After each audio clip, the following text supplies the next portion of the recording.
not an issue. 55 degrees, a little bit of wind. It's really calmed down a bit. It was fired up pretty good here mid-afternoon, and the forecast is clear here for Game 3. Let us take a look at the batting order for the Cleveland Indians. Carlos Santana back in the leadoff spot. Jason Kipnis has had a great series. He hits second. Then it's Francisco Lindor. Mike Napoli, who got himself a ring with the Boston Red Sox, still looking for his first RBI of this series. He hits cleanup. Jose Ramirez in the 5-hole, and Lonnie Chisenhall, whose big 3-run homer off David Price was huge in Game 2. Coco Crispin left. Tyler Naquin, the center fielder, and Roberto Perez, who has had a surprisingly solid series out of the 9-hole.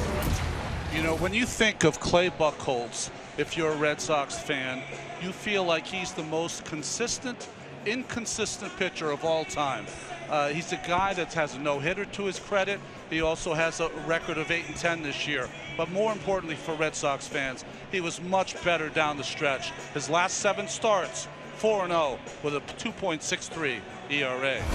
Defensively behind Clay Buchholz, Benintendi in left field, Bradley Jr. and Betts, the youngsters with Holt, Bogarts, the Gold Gloves of Pedroia, although he's had some trouble in this series. Hanley Ramirez at first, and Sandy Leon behind the plate. Interesting about Benintendi in left field, he's a youngster.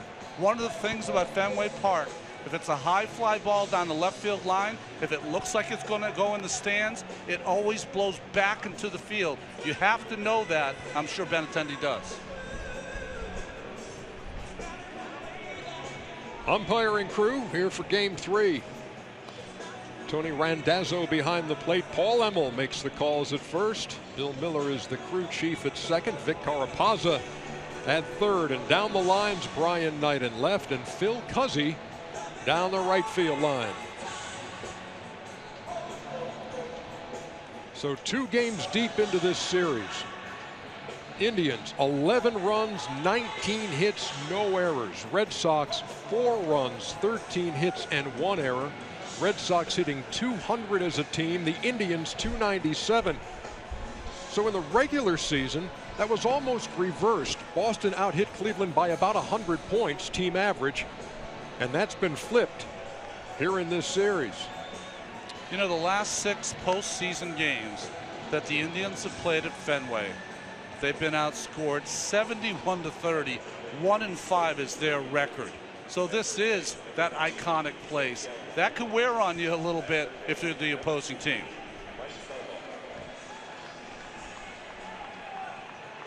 The Indians only have 1 sweep in their postseason history.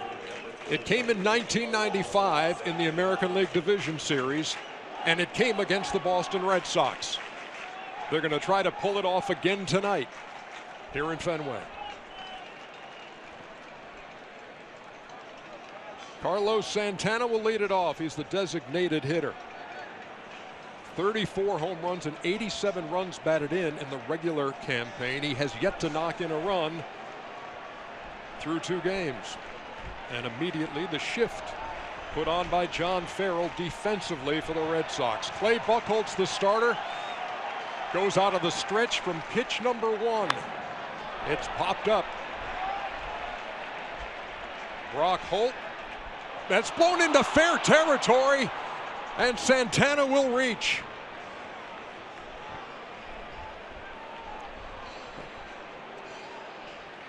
Check that. It's Bogarts in the shift who couldn't handle it. It's exactly what we were talking about before the game. If you hit a ball above the canopies here, this is one of the shortest, they don't have that third deck, it will blow back into play.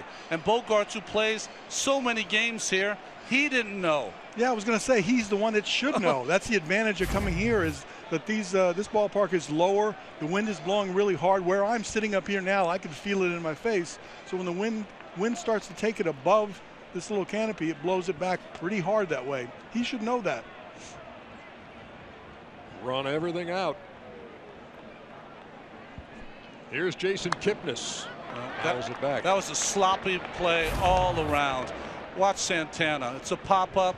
You have to run these out. We've seen Francisco Lindor on a pop-up almost run to his dugout. You have to run these out. Not that he's going to make second base, but this is postseason big league baseball. Pick it up a notch, fellas. Well, I say he has a chance to make second base on that play.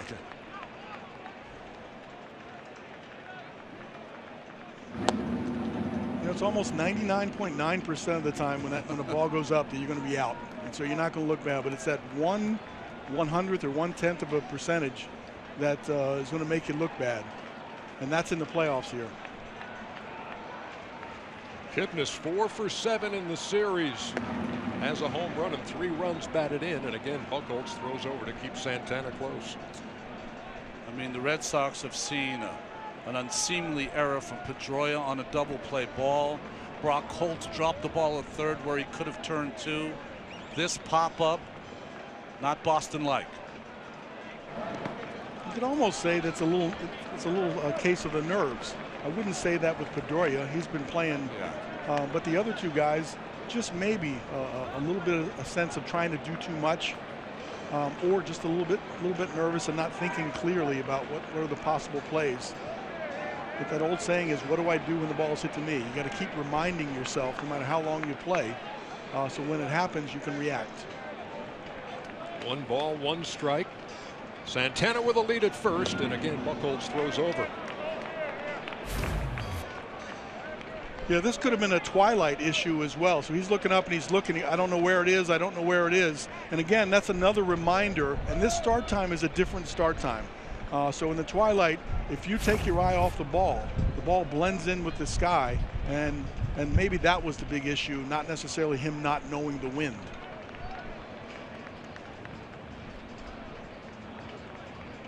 The 1-1. But I can tell you, when that happens to you, and it happens to all of us, once, but when it happens to you one time, every time you play in the twilight, you look around and start reminding all the infielders, hey, remember that twilight, because you don't want it ever to happen again. And who knows, maybe that's the first time it happened to Xander.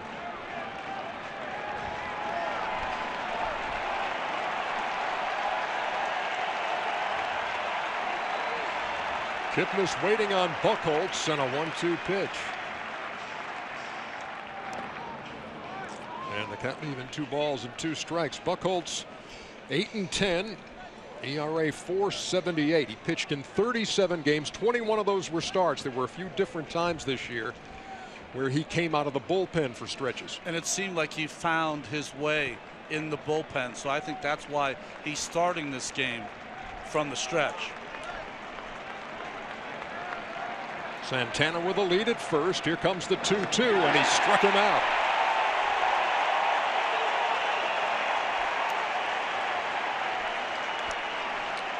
We tend to forget sometimes that Clay Buchholz has as good a stuff as any right-hander in baseball. He's got 4 pitches, the good breaking ball, the fastball he throws 90 plus. That's his great changeup. He can also cut the fastball in on left-handed hitters.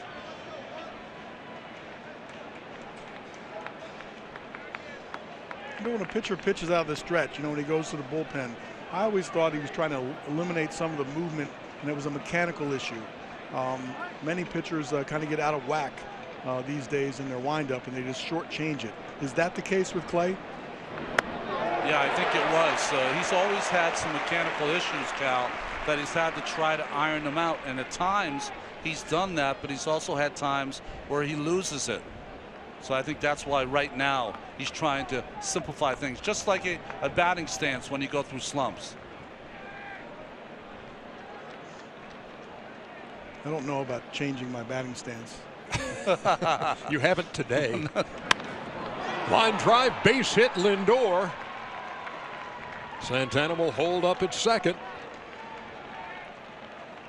2 on with 1 out here in the first. I really want to see Jackie Bradley throw because he's got such a great arm from this angle. I remember playing in the All-Star games and playing with the guys that had really good arms, Dave Winfield, for example, and you'd be in a cutoff position and the ball would just kept carrying right through your chest to his target. Jackie Bradley has that kind of arm. I mentioned before that Buchholz was so good down the stretch. Last 7 starts, 4-0. Those last 7, they were all pitched out of the stretch. Here's Napoli, Indians cleanup hitter and former Red Sox. Turned on that. Sent it over the roof in foul territory. The wind didn't stop that one from getting over the roof. That's the only baseball that needed a T-pass here in Boston for the train.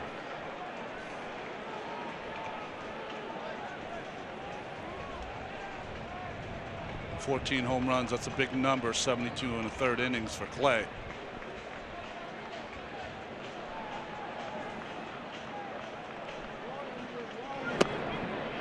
The 0-1 misses outside, and the count even.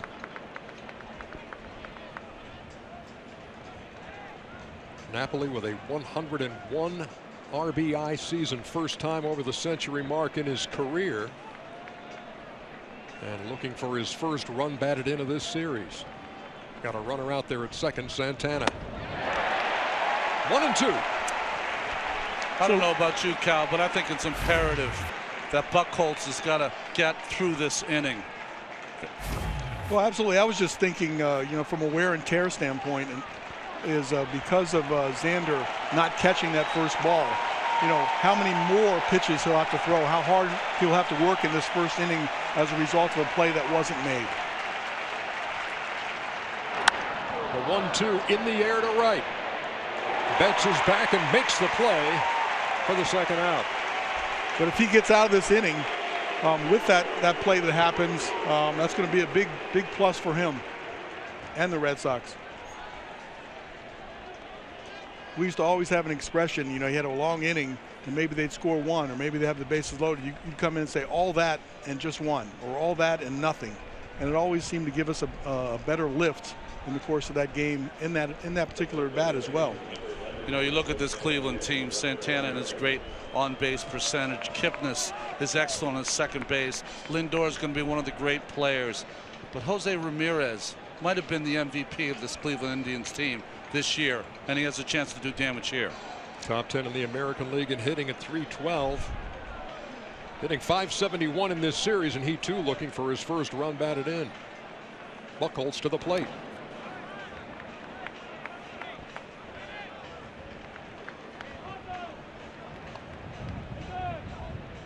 Well, after that misplay by Xander Bogaerts, you and I were discussing before the game, this Boston crowd was very somber, very silent, very quiet, and they started to get it going until that play happened, and again a little bit in their shell so far.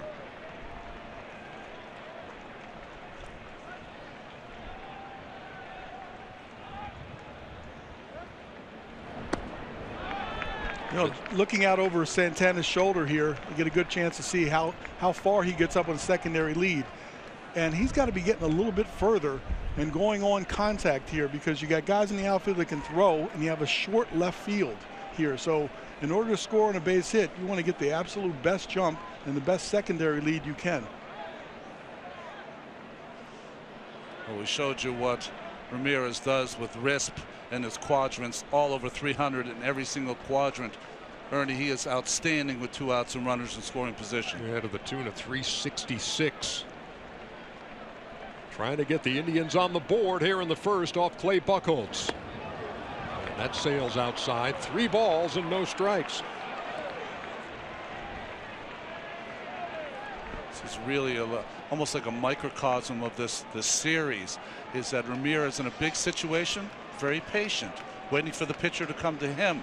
Red Sox have been very impatient. There's a strike, 3-1. That's a great point, Ronnie. We always said you can be aggressively selective, and it seems like Cleveland has relaxed enough where they're recognizing the pitches where Boston has not. They're chasing the balls in the dirt, and they're a little bit too aggressive without seeing where the pitch is. Runners lead from first and second. On the ground to second. Pedroia gobbles it up and throws him out. Buchholz pitches around the missed blade pop-up. We head to the bottom of the first. batting order, Pedroia, Holt, and Betts, 1, 2, 3. David Ortiz, you see 6 homers and 25 runs batted in his 20 elimination games in his career. Hanley Ramirez hits 5th, and it's Bogarts, Benintendi, Sandy Leon behind the plate, and Jackie Bradley Jr., the center fielder, hits 9th against Josh Tomlin. You know, they love their hat tricks here in Boston. Well, Tomlin is trying to pull his own hat trick. Pitched them into first place, the Cleveland Indians, on June 4th. They never fell out of first. He won last day of the season, which clinched them the home field advantage, and now he's trying to pitch to clinch the ALDS. This is a guy who is around the plate all the time. Only averages 1 walk per 9 innings. That's the best mark in baseball. He also gives up a lot of home runs. 36 this year. Only Jared Weaver gave up more, and that was 37. So you're saying I'm not safe out here? Straightaway center. Pedroia reaches out and fouls it. Usually in the postseason, we spend most of our time talking about 6'6" guys that throw 100 miles an hour. Josh Tomlin is not one of those guys. He is a guy that has a big heart. He pitches around the strike zone, doesn't walk anybody, doesn't beat himself. Just a great uber competitor. 1 ball, 2 strikes to Pedroia, and that just missed. 2-2. Ronnie, you see him on the far side of that rubber where he works. Yes, right from the first base side, because he wants to own that outside corner to Pedroia, inside corner to left-handed hitters. On the ground to third, Ramirez. 1 down. Defensively behind Tomlin for the Indians as Coco Crisp gets the start. The rookie Tyler Naquin in center, and Chisenhall with that big home run in game 2. Ramirez, Lindor, Kipnis, and Mike Napoli, who's made some amazing plays, and Roberto Perez. Mike Napoli's known as a guy, he hits home runs. It's like caveman baseball. He gets up there and just clubs the ball out of the ballpark. But he has 2 or 3 real fine plays so far in this series. He had that diving stop the other day in game 2, and also the ball that went off his glove and right to Kipnis, and they still got the out at first. Brock Holt 4 for 8 in the series. And that breaking pitch over. Yeah, so if I was watching from the dugout, that's about 3 or 4 times he's had real good command of the curveball.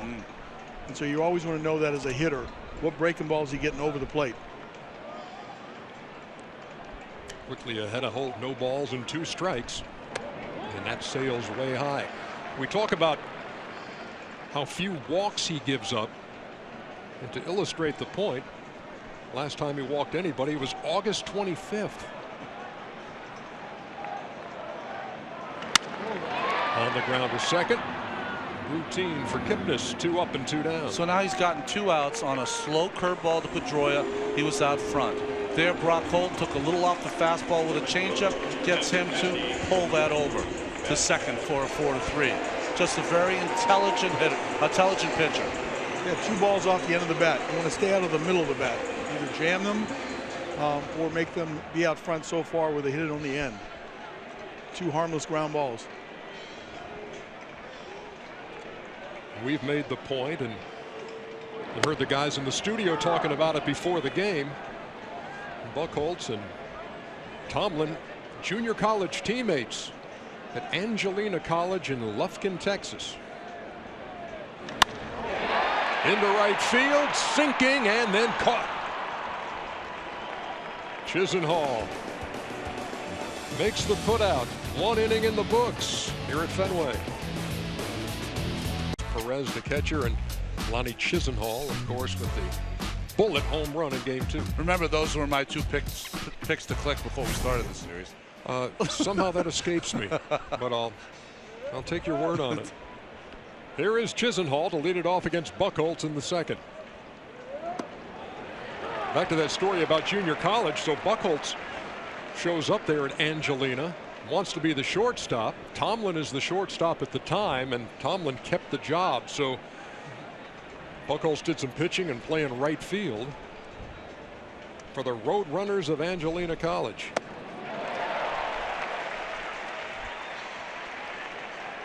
Wow, that's fantastic.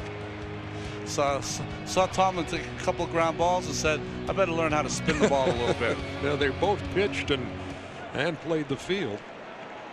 Lufkin, Texas, also somebody else we've seen in the playoffs. Played high school ball there. Brandon Belt of the Giants.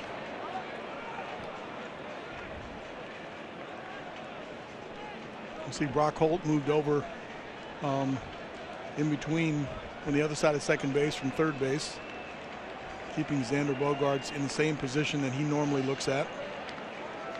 It's one of the problems when you have a shift. It starts to put people in position that they're not used to, and you have to practice that position. That didn't miss by much.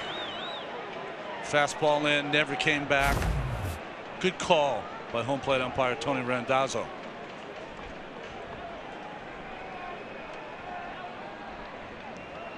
He was trying to come back, but it never came back all the way.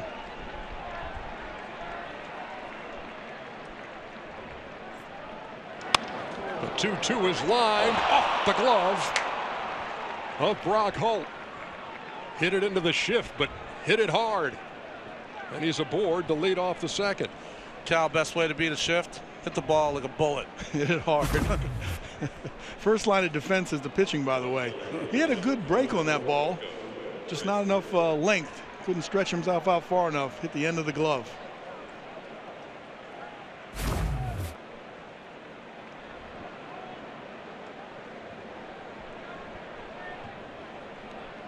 Now here's the veteran Coco Crisp.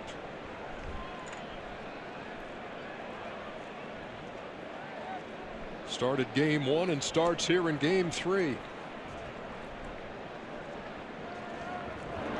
Squared to bunt and took it. Strike 1.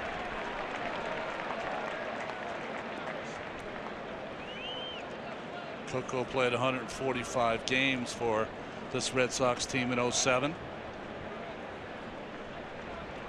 Coco was shaking his head there. He didn't think he pulled it back, did he? Looked like he did make an attempt at that bunt. But I can't be sure, you know, because I'm way, way, way far away from the hitter right now. I mean, you're Cal Ripken Jr. You had a choice. It's a good seat. I'm just playing with you. And the weather feels really good out here, too. I know I complained in the opening that it was cold, but it's not. No balls and a strike. Here it comes. No balls and 2 strikes to Crisp, who came into this postseason with 31 games of playoff experience, and 20 of those came with the Red Sox. Part of that championship team in 07. We've seen some really good curveballs early. Normally when the weather gets a little cool, that's one of the pitches that's hard to grip. They seem to be doing all right. Chisenhall with a lead at first, and Crisp waiting on Buchholz. Ran it in and missed. Well, that's the proper execution of that fastball.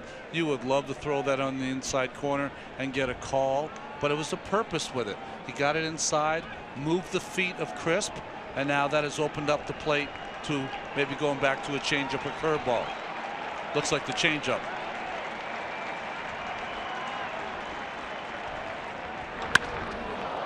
In the air, center field. Jackie Bradley drifts back. 1 down. Well, we've got a second. Let's take you on a nickel tour of Fenway Park. Iconic ballpark, and trying to take you left to right at the features of this ballpark. The oldest in the big league. So you got the monster, which is 37 feet high, 231 feet long, and wasn't really painted until 1947. You got the triangle out there in center field. That's where triples go. 420 at its deepest part, and then down the right field line, the Pesky pole, or Pesky's pole, named for the great Johnny Pesky. And some say it's 302 feet. Others say it's 100 feet. But it's the short porch out there in right field. Here's Tyler Naquin.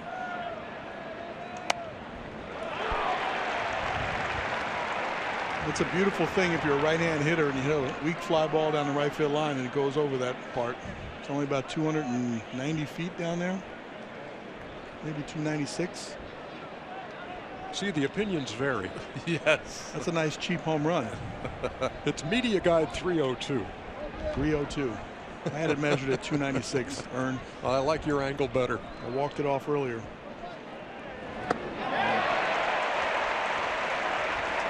So a nice sequence that Clay Buchholz has working right now. That fastball in for a strike, countered with the changeup right after that. Yeah, when the changeup's down, it's really effective. He kind of hung one to Coco, left it up there, got away with it.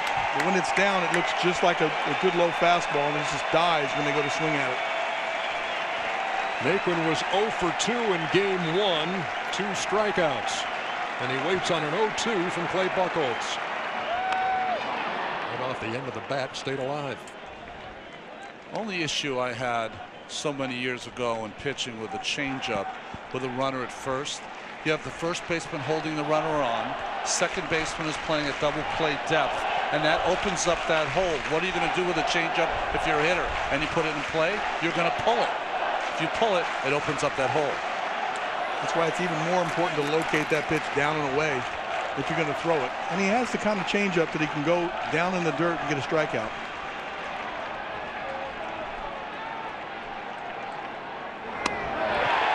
Strike 3 called. 2 down here in the second.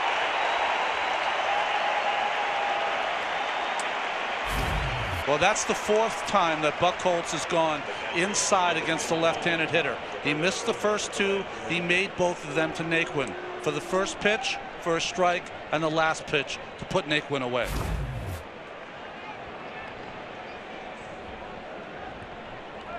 And that brings up Roberto Perez.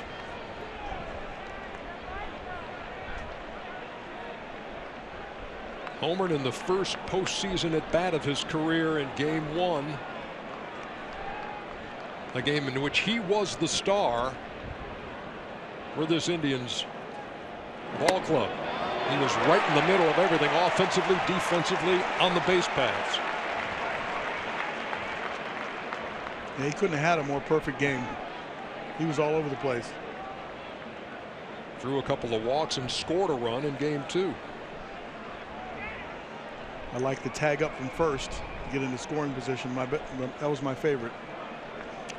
Mine was his slide to get there. Which I guarantee you was not his favorite part of it. I didn't ask him whether he had abrasions all over his kneecaps.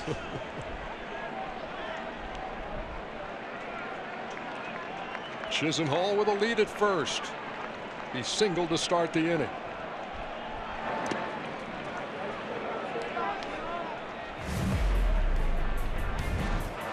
There it was, game 1 of this series at Progressive Field. And he was just getting warm. Usually warm night that night in Cleveland. The ball was just jumping out of Progressive Field. 6 solo home runs. 3 for each side in that opener. A ball and a strike.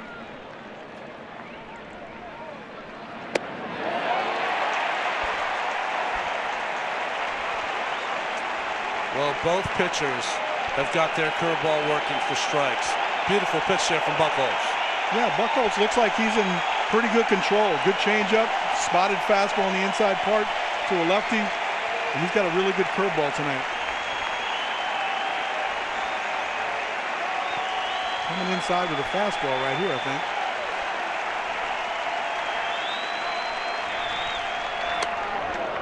Well, that's the high fastball. Just overthrew it.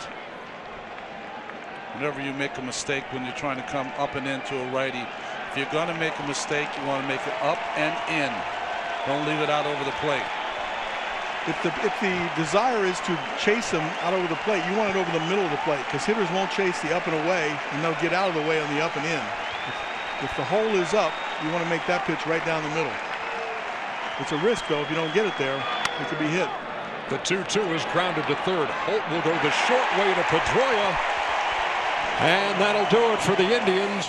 Finale. The 541 home runs, 3 rings. And the multiple standing ovations, including the one he just got as he steps to the plate in the second. He's taken Tomlin deep 3 times in his last 7 at-bats against him. 3 for 17 career, and they've all left the park. So he started 0 for 10, and then went 3 for 7. There you go. With 3 jacks. Again, didn't know there would be math, but you are correct. I just had him down 3 for 17. It almost feels like he's not hitting him real well, but now the way you put it, if he started off slow and he figured him out, he owns him right now. Tried to check his swing, and they checked down there at third. Vic Carapazza says he didn't go.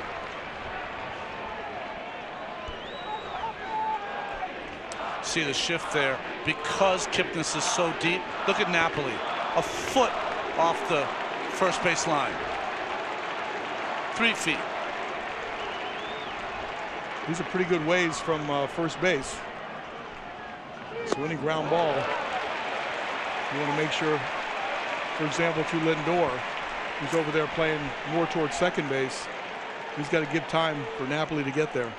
I remember when I pitched against Pete Rose late in his career, you could not throw him a strike. I wonder if you're umpire at third, you wouldn't want to call him out on a check swing.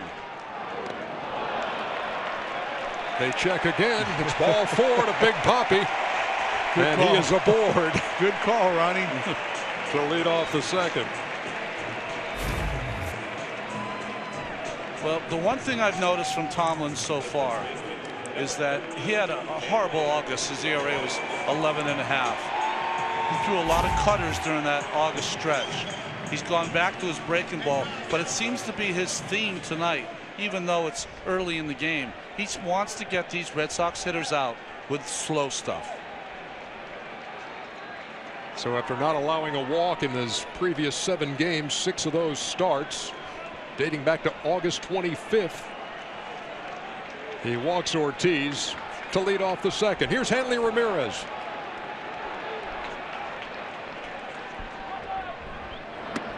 You got Napoli playing behind Big Ortiz. Big Poppy. No threat to steal.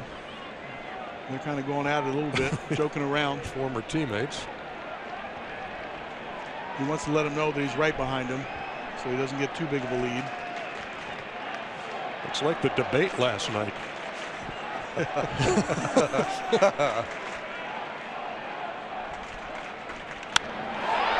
In the air to center field.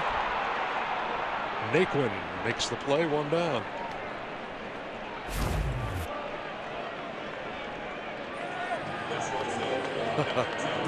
He's feeling for him, making sure. Where is he? Right behind you.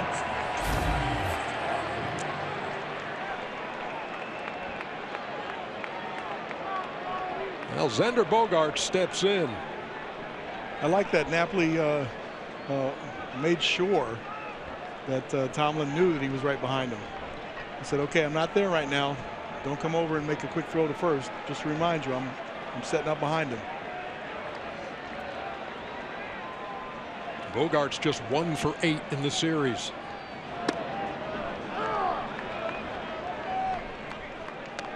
Boston Red Sox had a team meeting on Saturday after dropping the first 2. John Farrow said the message basically was this: what's in the past you can't do anything about.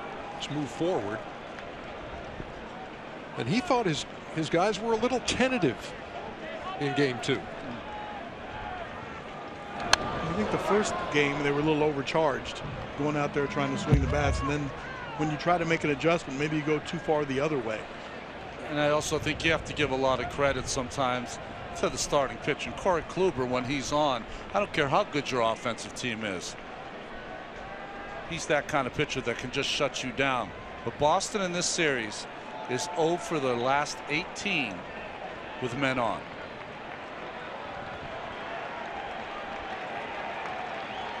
Bogaerts a run producer in the regular season with 89 runs batted in. This one's to left and off the monster. And it's going to be a single. Poppy holds up at second. Best swing of the series for Xander Bogaerts. And they're at first and second.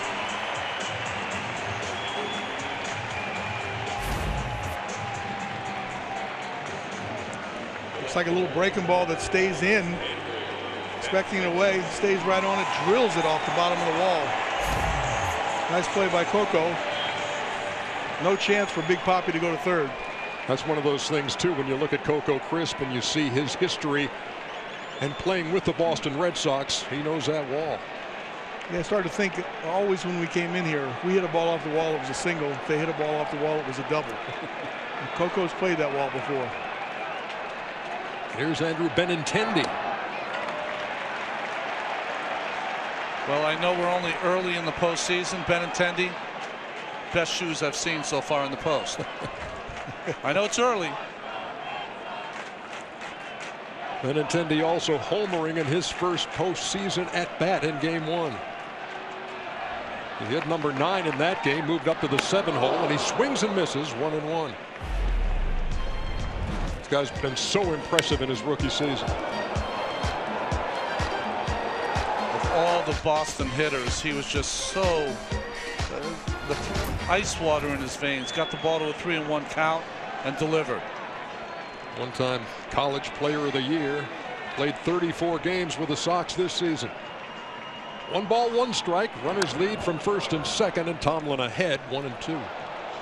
So when you hit a home run on a fastball, you end up drawing a 1-0 changeup. 2 changeups in a row. That last one hung a little bit.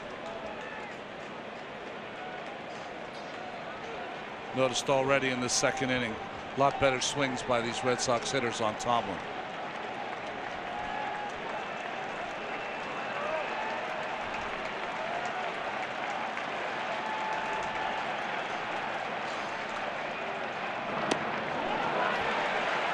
Two and 2. The Indians have had 2 pitchers start a game in this series, Trevor Bauer and Josh Tomlin, who probably would not have started if it wasn't for the injury to Salazar and Carrasco. And here they are playing such a big part. Got a win, or got nearly 5 innings out of Bauer, with Andrew Miller getting the win in Game 1. And then Kluber was Kluber in Game 2. So we saw Big Papi get to second base in a pretty good time. His fastest on a double this year.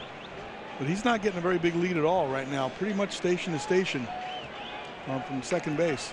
What was that? That StatCast number was like 8.9 seconds, and that when he legged out that double. Right on. Yeah. He's not getting a very big lead right now, and really not getting much of a second there either. The 2-2 slap up the middle. Lindor takes it himself, and that is a dazzling play by the young Indian shortstop.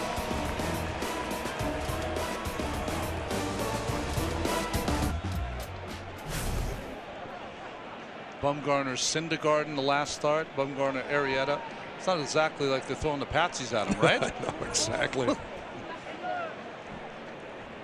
We move to the top of the third here in Boston, and Carlos Santana, the Indians' leadoff hitter, will start things off, and he takes a strike. 0-1. How about the play Lindor made to end the inning, Cal? Yeah, he just made it look easy. He of all the shortstops, and there's a lot of great ones out there, he has ease of range and his ease of movement. That footwork right there, he steps on the bag with his right foot and just whips the ball across as if you're coming in to make a play on a bunt. He just is very smooth, and he's got really good legs and easy range, which means he covers a lot of ground, and it doesn't look like he's covering a lot of ground. But I'd say he has the best range of all the shortstops.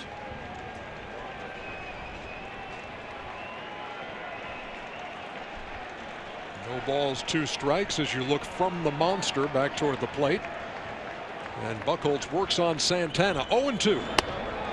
Ran it in and missed. I love what Buchholz is doing so far. It's like the Indians have had their way in the first 2 games, and he is establishing a message.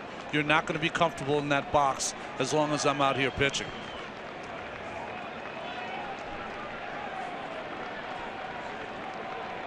Again, Bogart's the only Red Sox on the left side.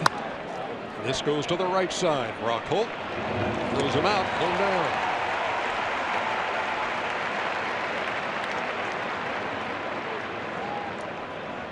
So that was a 5-3 on my card, Ernie? You're absolutely right, Iron Man. All right. You can put a check mark by it to just make sure you know it was on the right side if you want. Got it. Check. There you go. And now scorekeeping tips with Ron Darling. It doesn't feel right. He's over there at second. He grounded to second that time. He didn't ground to third. This conversation could go on for a long time and go nowhere. Here's Kipnis. Buchholz looks sharp. He has allowed 3 hits, but one of those was the botched pop-up by Bogaerts. And Santana hit the lead off the game.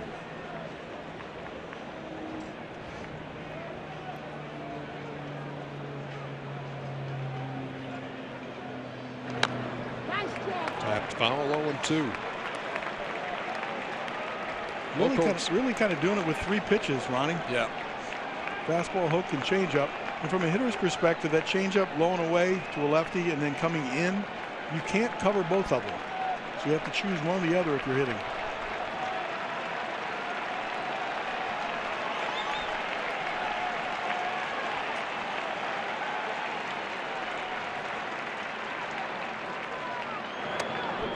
Two upstairs, a ball and 2 strikes. Ronnie, when you look at the body of work for Clay Buchholz and you go back to early on, and here's a guy who throws a no-hitter in his second big league start. Sometimes is that a double-edged sword? Sometimes does it set the bar so high that you feel like you have to live up to that kind of thing? I don't know if it's that, as he strikes out Kipnis on that high fastball. I think what it is just that he had so much promise early. He still has great stuff. He's got a fastball 90 plus, an unbelievable curveball and changeup. He has all the ingredients to be a huge winner in this league, and it hasn't always turned out that way for him. His best year, he went 12-1, but only made 21 starts that year.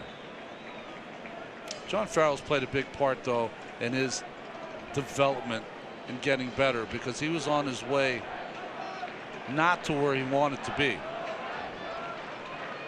There's Lindor. In the air, deep left. Keep your eye on it. That's off the monster. Lindor safe at second as the throw sails over the bag. But a 2-out double for Lindor. He's 2 out of 2. To make all the plays, he can flat out rake, Cal.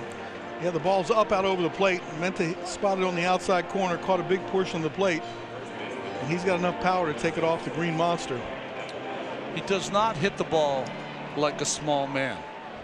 Got some serious bat speed.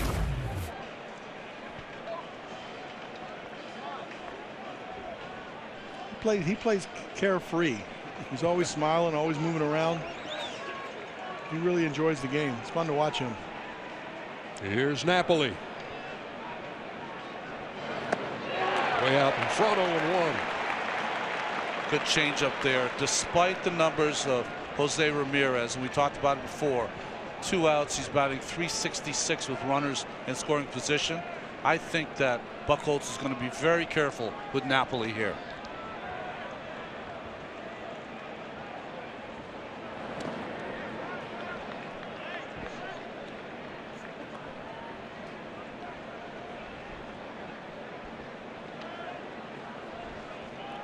There for a while it meant the first base is open, just don't give the hitter a chance to hit the ball. But there is a consideration of who is on the end deck circle and what the matchup is. Clay's got good stuff today, so he can mix his pitches in. Good changeup, good curveball, good fastball that he can elevate and hit the outside corner. So he's got a lot of weapons today. Lindor with a lead at second. Napoli waiting on Clay Buchholz. And here's the 1-1. There's the elevated fastball, 92 miles an hour, right at the top end of the strike zone. That's Napoli's strength, though, so I'm not so sure that was the right place to go.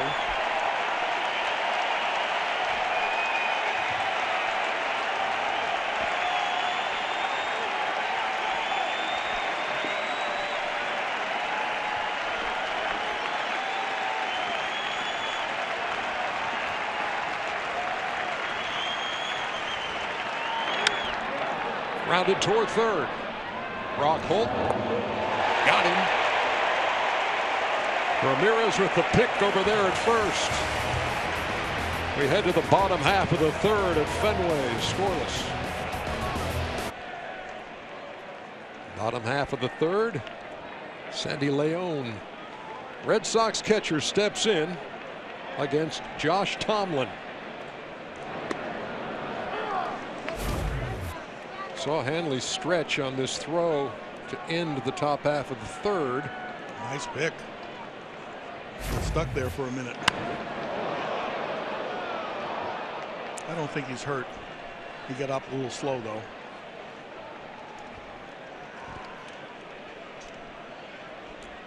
Leon's 1 for 6 in the series. That one was a home run in game 1.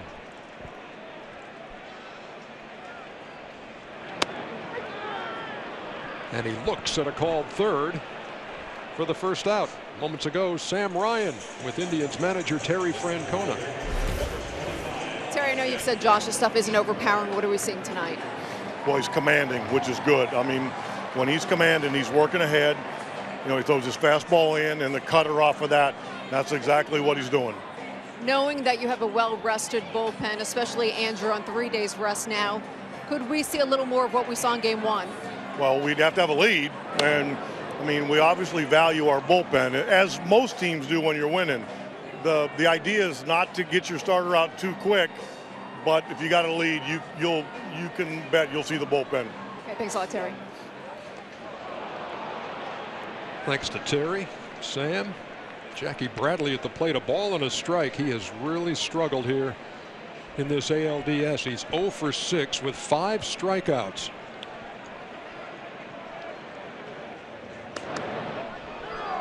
One and two. Boy, Tomlin is a strike throwing machine so far.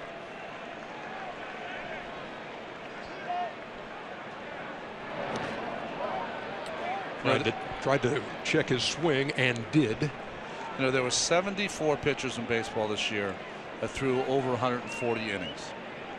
Tomlin was 71st out of those 74 with 17% swing and misses. What does that mean?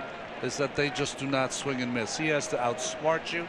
He has to throw the ball to the corners, and he has to use the change of speed to be effective. And he has a couple of different change of speeds. His curveball is a lot slower than a normal curveball, about 75 miles an hour, and that changeup is a really good changeup. So not only does he get you with the break of the ball on his curveball, it's a much slower pitch. 2 balls, 2 strikes. And there's another strike 3 called. So you don't have to swing and miss when you get the backwards K. When they take the call third strike. When you're pitching like this is not checkers. This is like advanced chess, right? And it just really has the hitters thinking one way and attacking them another. Mickey Callaway, one of the best in all the game, pitching coach for the Indians. Has to like what he's seen so far out of the right-hander who faces Dustin Pedroia on the ground wide of third. Nice play, Ramirez, and guns him down. 1, 2, 3 inning as we head to the 4th at Fenway. Here at Fenway, as we move to the top half of the 4th inning, Jose Ramirez, who made that sliding defensive play to end the third, leads it off. You can see why Ramirez has had such a great year. No shift. He can hit the ball to all fields.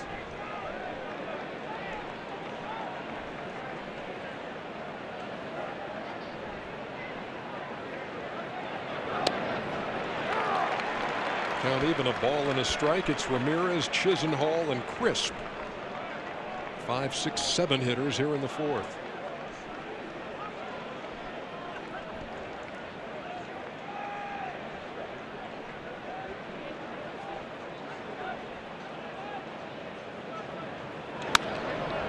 Just foul past first.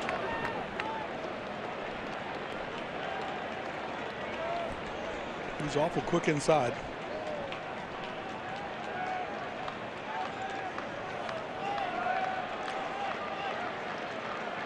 Never Was there a more appropriate sign? Don't reach over that wall.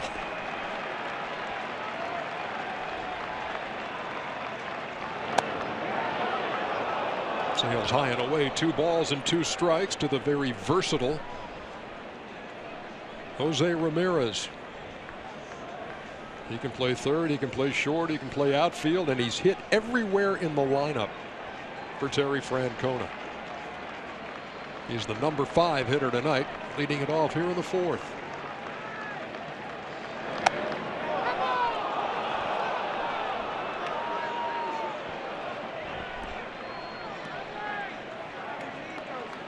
Why has Ramirez been a player that seemingly has come out of nowhere?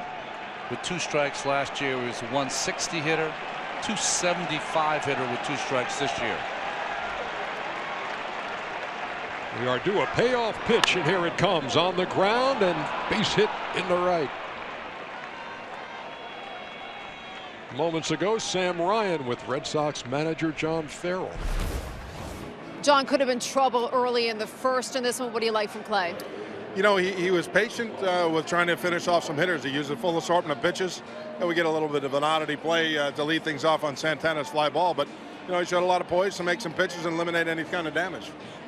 Big picture, knowing what's at stake. I know you named Rick Game 4 for tomorrow. Who is available? Everybody else. You know, that's, you know, we're all hands on deck kind of attitude right now. So that's got David Price available tonight. Obviously, Drew Pomerantz, Eddie Rodriguez if needed. So we'll see how this one continues to unfold. Thanks, John. Thanks to John Farrell. Sam Ryan going dugout to dugout down here at Fenway Park. Ramirez now 5 for 9 in this series. He's at first. And Chisenhall, who singled his first time, ahead in the count, 1 ball and no strikes. Well, we've seen some good base running and some bad base running in this series. In fact, Mike Napoli is the only stolen base in this series, but Ramirez 22 on the season. Yeah, him leading off and getting on first base presents a number of challenges for the Red Sox. Tried to sneak that breaking pitch in the back door, but missed. 2-0. Yeah, you never know. Trying to hold them on messes your own rhythm off, and all of a sudden you fall behind the hitter at home plate. Speed can do that to a pitcher. Ramirez edging away from first. And Chisenhall takes a strike. 2-1.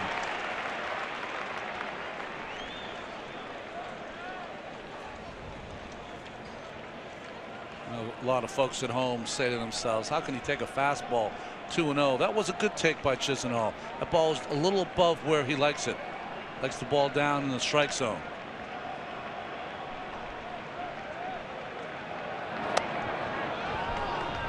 You know, Buchholz doesn't lift his leg up much. Not quite a slide step, but he's pretty quick to home plate, and he varies his time. It's difficult to get a jump off of. Yeah, you're right, Cal. He's only allowed 3 stolen bases all year long, but this is the first time in the game that you feel as though Buchholz is going to have to challenge Chisenhall.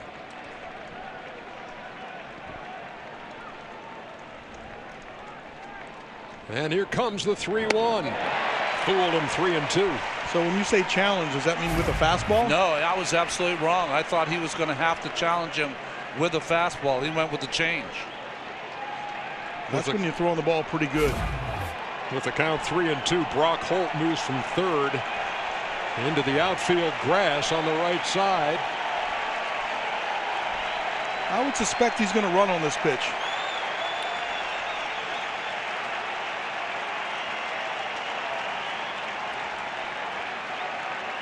And there he goes, the 3-2 fouled at the plate. There's always a distinction when you're asked to put yourself in motion on a 3-2. There's a chance he strikes out. You still want to get a good jump. You don't want to get picked off. You want to get a good jump because you want to start moving. But if it's a strikeout, you got to try to beat it down to second base. That was interesting, Cal. Xander Bogaerts talked to Buchholz to cover third. If there is a steal of second, third will be unoccupied unless the pitcher covers it. Could steal second and third.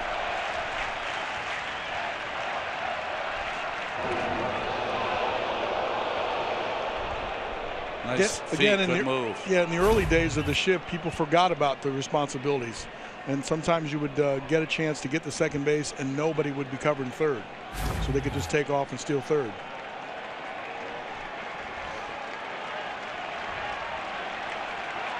Three balls, 2 strikes. Ramirez on the run. Fouled back. Had a really good jump that time. He kind of timed it. He's starting to lean. He gets a good jump right there. I still like the idea when the runner looks in. There's a lot of runners that say they can't. That in order to steal the base, they got to focus just on second base. But it's a big advantage to know what happens at home plate. Whether it's a line drive or it's a pop-up, you get an early read, so you know what to do on the bases. Not going this time, and the pitch gets away on ball 4. Ramirez will hang at second. 2 on, nobody out here in the 4th. It wasn't that Ramirez wasn't going. He wanted to go, but his feet kind of got caught underneath him, kind of tripped himself.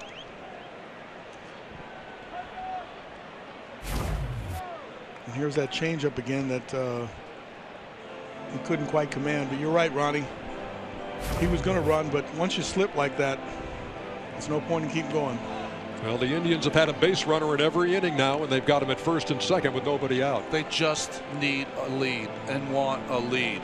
And you usually wouldn't see this maybe in American League Baseball, but you have the right guy up at the right time. Coco Crisp, good bunter, guys on first and second with nobody out. Meeting at the mound is over. The Red Sox defense getting together, and here is Crisp. But this is one of those situations where you can put a play on first and second, no outs. You can decide who charges, who stays back, who covers which base. You want to be everybody on the same page.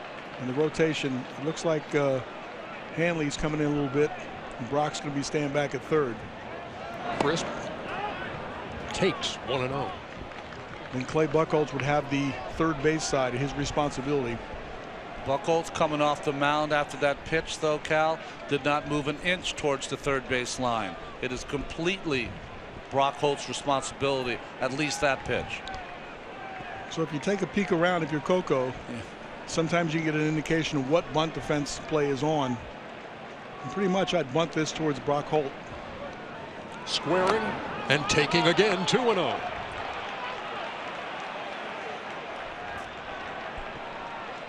And a bunt play is not always designed to force the guy to third base. The biggest thing, and I learned this from Earl Weaver in my very first year, a successful bunt play is when you get an out. You would like to design a play to get the force out, but you don't want to leave without an out here.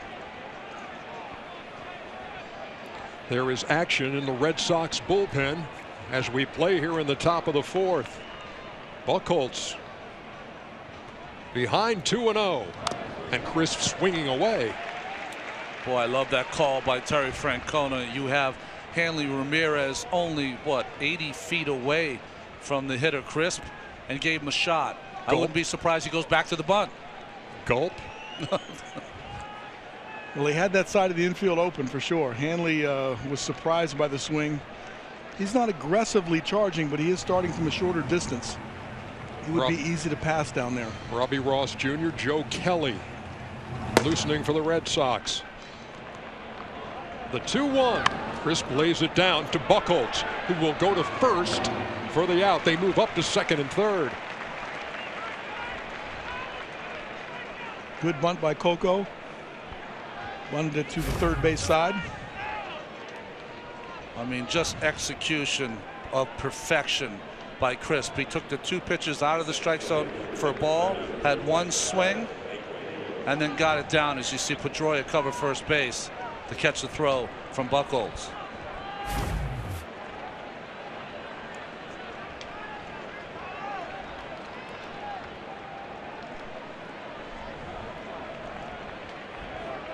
Here's Tyler Naquin.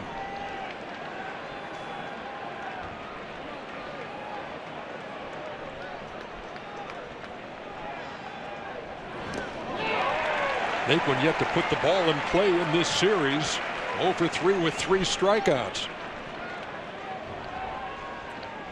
Situations are always difficult for rookie players.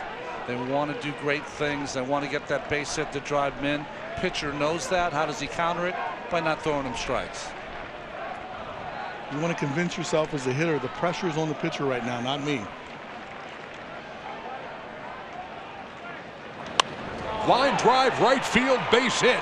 That's going to get the Indians on the board. Chisenhall around third. And it's Cleveland 2-0. The rookie Naquin delivers a 2-run single. So maybe Clay made a mistake by throwing a strike right there. I'm not sure, Cal. I think that was a changeup. Changeup or a curveball.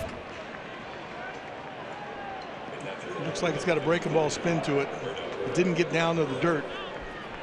Had the same sort of break as the other one did. Hangs over the plate a little bit, and bam, 2 RBIs. The Red Sox were willing to concede the run. They had played the infield back with runners at second and third, and then Naquin delivers with the base hit to right. 2-0. Perez going the other way. Great stop by Pedroia, who throws him out.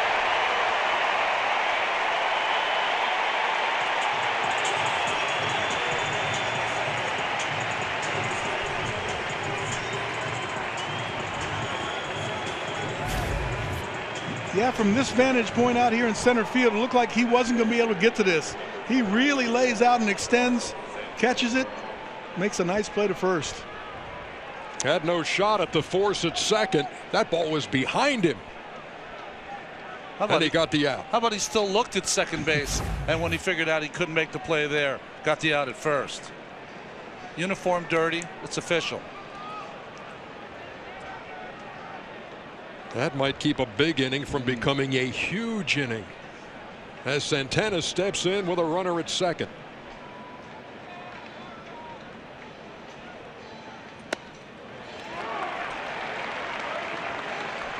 You know, Ronnie, I keep going back. We talked about that 3-1 changeup that he got over the plate. But that's a time that you can't afford to walk the hitter. You know, to make one first and second with Coco, because he puts him in a position where you're a real threat to score when you get to second and third and 1 out. Yeah. So the pitch selection there, even though he got the 3-1 changeup over, he ultimately walked him on a 3-2 changeup. Got to look at Coco Crisp in the dugout, doing his part in this inning. Laid down the sacrifice bunt that put the runners in scoring position for the rookie Naquin, who picked up his first postseason hit, and it scored 2. Gosh, Coco so late from the Oakland A's in the autumn of his career, and you'll always remember that bunt. Big play. Cleveland with runners in scoring position this series, 6 for 14. Buchholz looks Naquin back. You wouldn't think that with 2 outs and Santana up that Naquin would be stealing third, but Cleveland does it more than anyone in baseball. Yeah, they look for the opportunity. A lot of times on the watch, how long it takes to get to home plate, you get a bigger lead, and they'll steal it with 2 outs.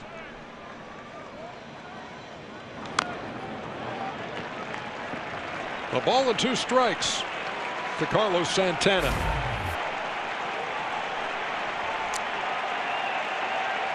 Well, I mean, that's textbook.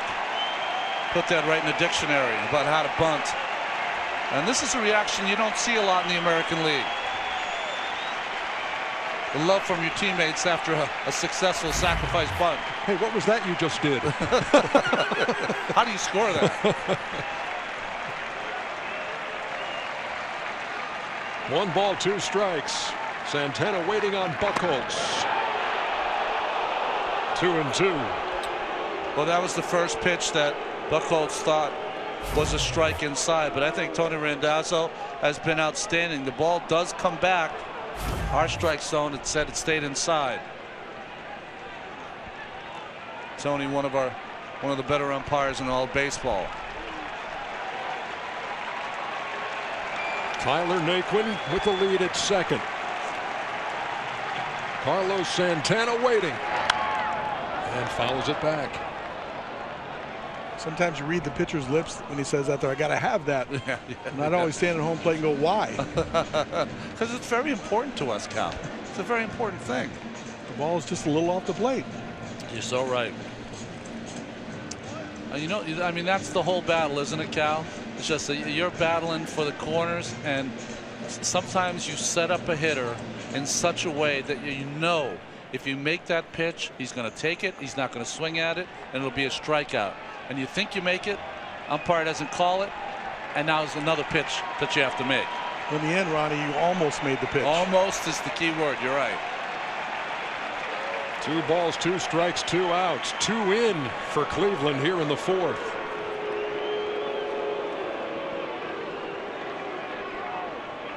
It's another common hitter thing, the old bug in the eye with 2 strikes late. 50 degrees out, no bugs. Your eyelash could have stuck though. Come on. And he struck him out. But the Cleveland Indians on the board first. 2 runs on 2 hits. We head to the bottom half of the 4th. Here on TBS, as we bring you Game 3 of this best of 5. Toronto Blue Jays are waiting for the winner of this series after making quick work of the Texas Rangers.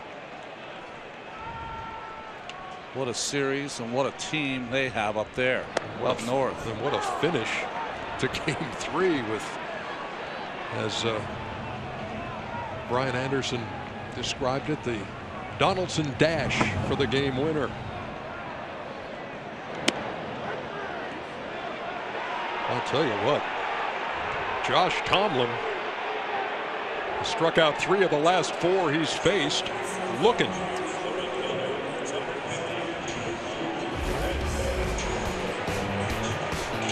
8 home runs in that sweep for the Blue Jays. How do you like those runner in scoring position numbers? That will work against anybody. We saw Edwin Encarnacion in the wild card. What a 3-run bomb that was. Toronto's starting pitchers last 21 games, that includes this postseason, against Texas, 1.99 ERA. That'll do it. In the air to right field, Chisenhall took a couple of steps back and makes the play. Quickly 2 up and 2 down.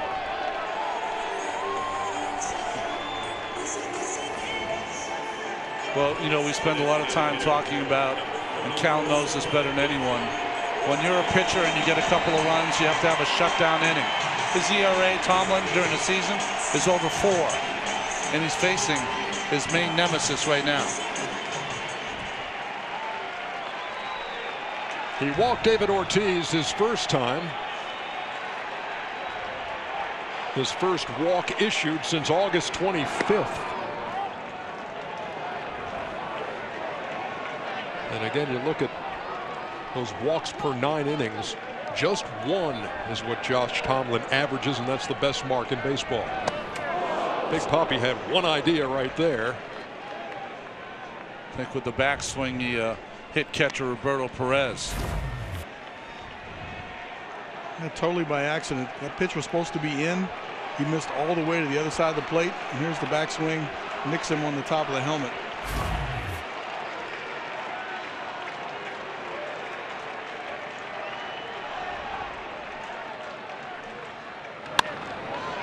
That is a fair ball, gloved by Napoli.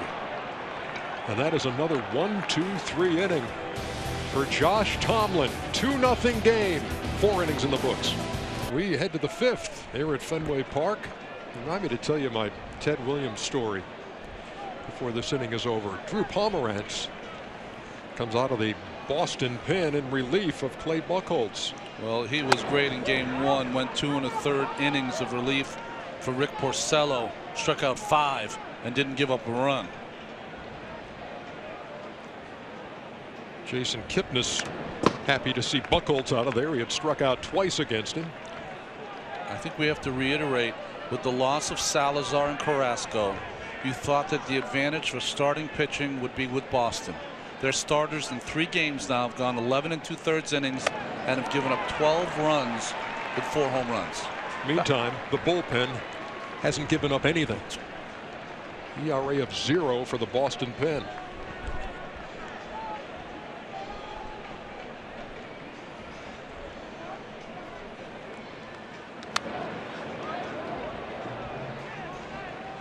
Frank Cono talked about getting a lead. I was looking down at the Cleveland bullpen in between innings. It seemed like all of them were doing calisthenics down there. Jack LaLanne school of getting ready, just in case. Can you go a little more old school? Kipnis got the hat trick. Okay, so Ted Williams. Here's the Ted Williams story. Okay. When my dad, before he pitched for the Milwaukee Braves, he pitched for the Boston Braves. And they used to play a city series against the Boston Red Sox. They played it here at Fenway. And I was on the phone to my dad several years ago, my late father, Ernie Sr., and he said, what are you doing? I said, I'm watching BP over here at Fenway. He said, well, look out in right center field. See the bullpen? I said, yeah. He said, well, look up about 10 rows. I said, okay, I'm with you. And he said, Ted Williams hit a ball off there in the city series off of me once. And he said, and my manager, Billy Southworth, came out. And he said, don't worry about it, kid. He's hit him off better than you. My dad said, I didn't know exactly how to take that. Exactly. If it was supposed to be encouraging, it wasn't exactly. There's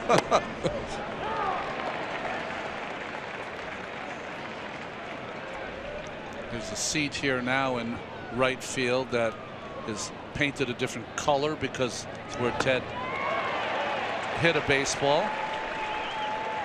I've sat in the seat before. It's hard for me to believe he hit a ball that far, but it was Ted Williams.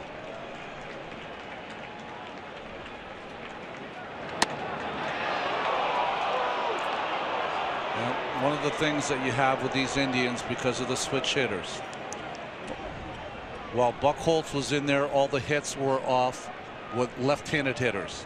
They have a lot of switch hitters. They get a lot of favorable matchups.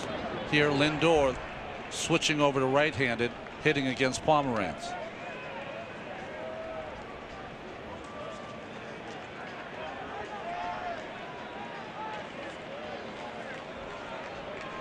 Pomeranz, a big guy, 6'5", 240.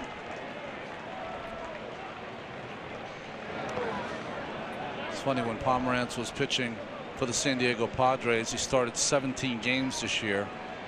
Record wasn't great, but he pitched much better than that. He was very deliberate, very slow. Out of the bullpen, it's been completely different. He gets it and wings it. Yeah, he was 8-7 with the Pods. Fine ERA of 2.47. The A's had traded him to San Diego, and then Padres turned around and traded him to Boston in July. So, Ron, if he goes back to starting, do you think he'll keep up his pace from the bullpen? I was thinking that that should definitely be one of the things he should take from this year being in the bullpen. Little blooper to right, and Pedroia sticks with it. 2 down.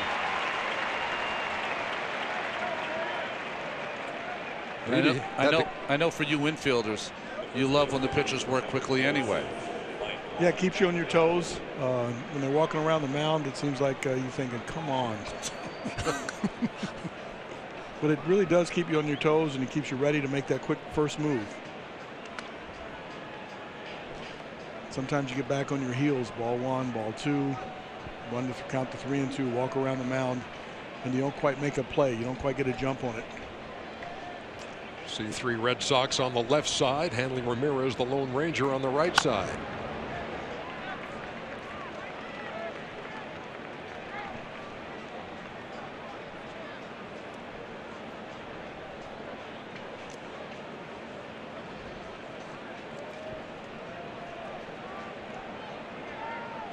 Napoli 0 for 2 and takes outside.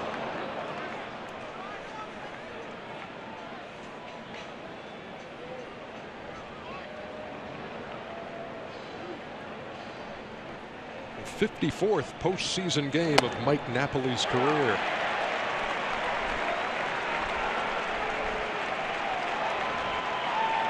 That was an up and in pitch. Mike Napoli didn't like it much. Looked like it was just out of the strike zone.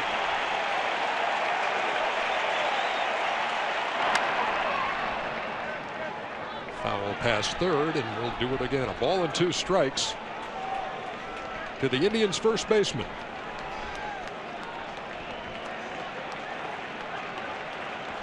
Interesting to see if Pomerantz, who got a strike up and in, tries to do that again. Strength of Napoli.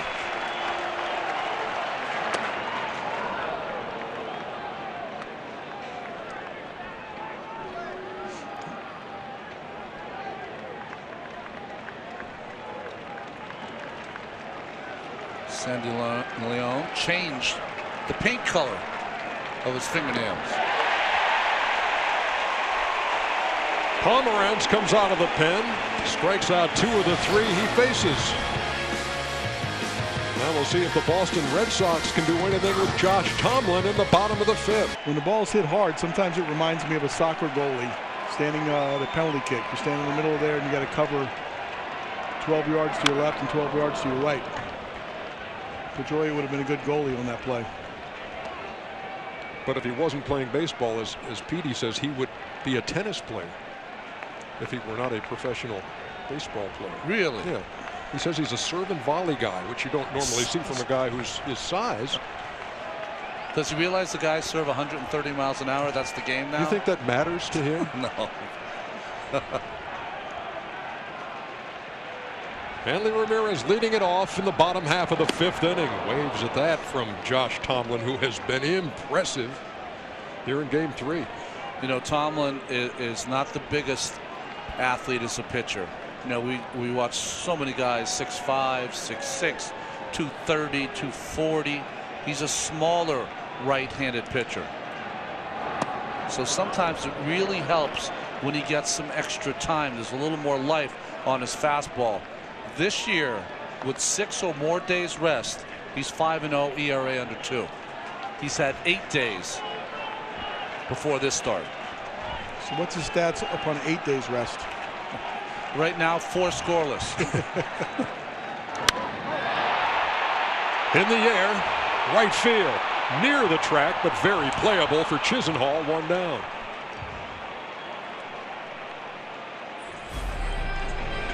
Josh Tomlin has only allowed 2 base runners. Both of those came in the 2nd, and he was bailed out on a double play ball on a fine play by Lindor.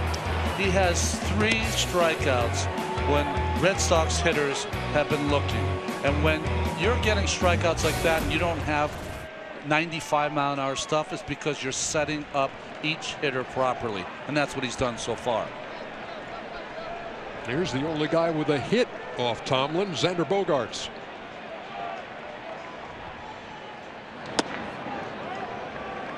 I used to use that argument against the umpires, saying, okay, he doesn't have the best stuff in the world. How could he be getting called 3rd strikes? I'm glad they didn't use that back on me the way you just used, that he's setting the hitter up properly.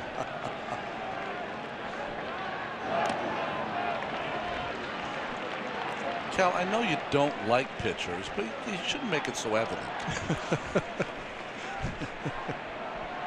They do serve a purpose.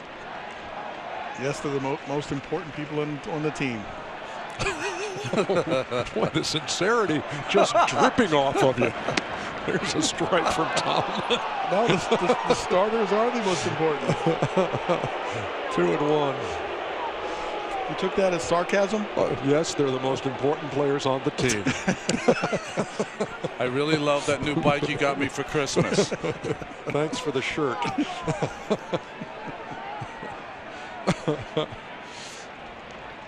Guess it was in the delivery, I suppose. The 2-1 line to center, base hit. 2 hits off Tomlin, both by Bogaerts. And here's Benintendi. Well, he's had about the prettiest swing, of course, of all Red Sox hitters with 2 hits. Both bullets. Yeah, and the timing of his front leg, you know, that's a timing mechanism for him. He was much softer, picked it up and kind of hung it there for a minute. recognized the pitch, put it down, and hit it. So much of hitting is timing. And he waited really well on the first breaking ball and then on that fastball.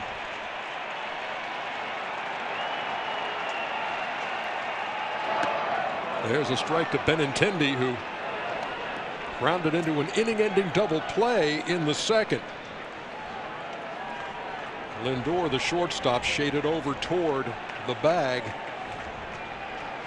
and Benintendi hit it right at him his first time. It was at this part of the game, in game one, that Terry Francona started thinking towards Andrew Miller. Probably doesn't have to think that way here so far with Tomlin, because Tomlin has been, I think, more effective than Bauer was in game one. Thrown only 72 pitches to this point. Here comes number 73 in front of the plate. But I'll bet he's inching a little closer to the phone right now. Yeah, you're right.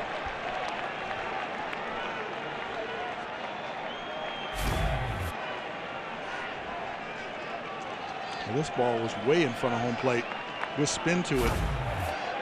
Really nice controlled block.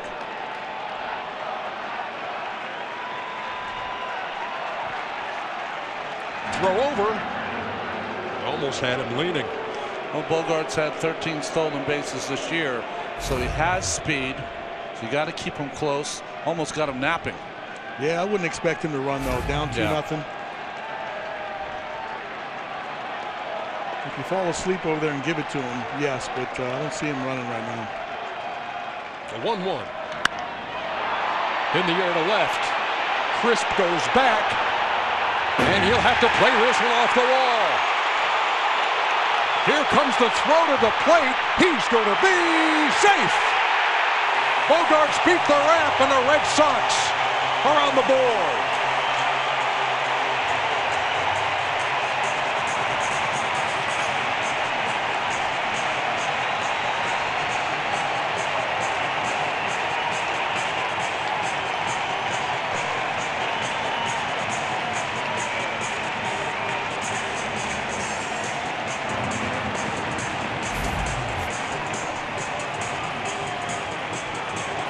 High fly ball off the wall, and if you're on first base, you're wondering, is that got enough to get to the wall?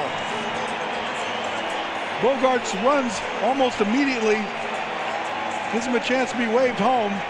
This wasn't the best of relays right here. Good strong throw by Lindor, but he clearly beats it.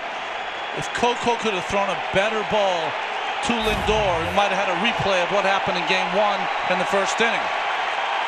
Now Benintendi, the runner at second, is the tying run.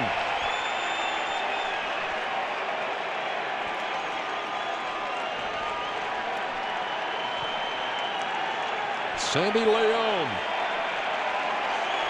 took a called third strike his first time. Now this place is getting loud. On the corner. Remember in game one, Perez was able to reach back and get the knee of Brock Holt. But Xander Bogaerts calls himself safe.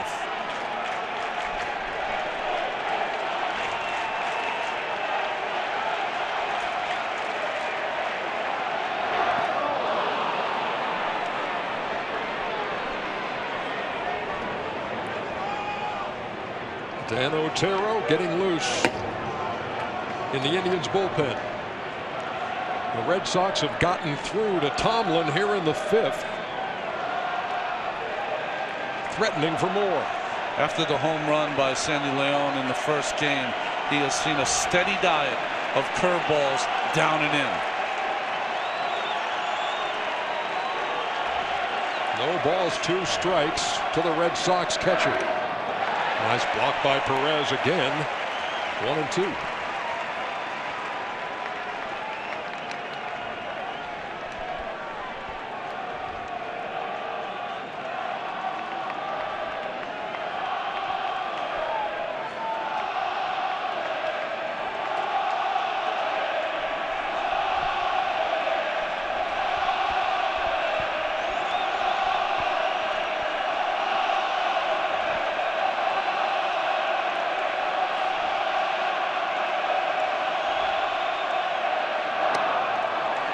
Red Sox fans hoping that what once worked against Johnny Cueto in a wild card game might have some effect on Josh Tomlin here in this game.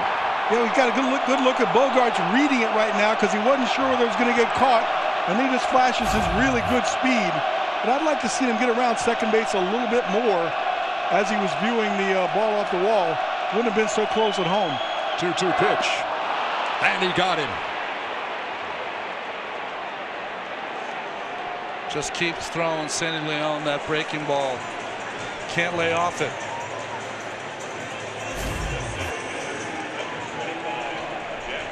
When you're throwing this pitch, when you're trying to get the strikeout, you envision bouncing the ball on the plate. Literally, that's what Tomlin did. 4th strikeout for Tomlin. 2nd time he's gotten Leon. And here's Bradley, who struck out his first time. He's 0 for 7 with 6 strikeouts in the series. Benintendi, who doubled home the first run for Boston, still at second. You know, Cal, I was thinking, what a send by third base coach Brian Butterfield. That could have been a disaster down 2 runs. Yeah, that was a risk if he gets thrown out at home plate. They haven't scored a whole lot of runs, and it could have been also a momentum builder for them. But there's a timing when you get to third base that the third base coach uses. He's got a good view of when the ball's coming in, and normally per runner, he kind of figures out how close are you to third base when I got to make that decision. And Bogaerts has good speed, got to that position, and Butterfield just kept him going.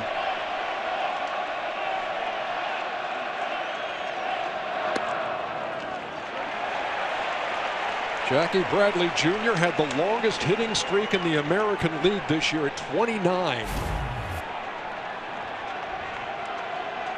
And Brian Butterfield all the way down there by the on-deck circle, or I guess that's the fungo circle they call it now. But him looking out, he had a good angle to see the throw. He didn't want to be moving. He wanted to be standing still so he could see that whole play develop and then make the decision. That's why he got so deep down there, to delay the decision and be able to be standing still when he was actually trying to use his eyes to make that send to home.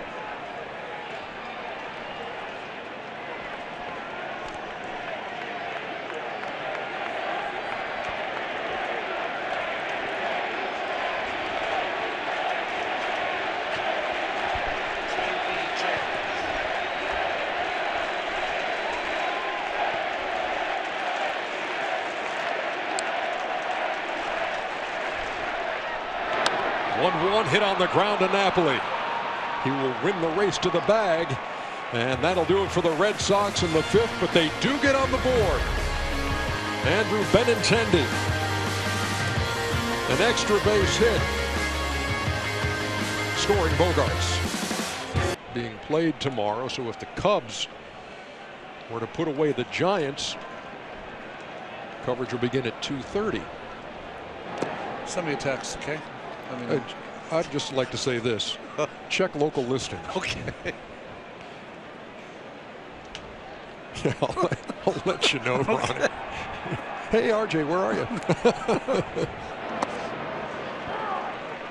Strike to Ramirez. 1-1. Drew Pomerantz still in there for Boston, working in his 2nd inning in relief of Clay Buchholz, who went 4 and allowed 2 runs.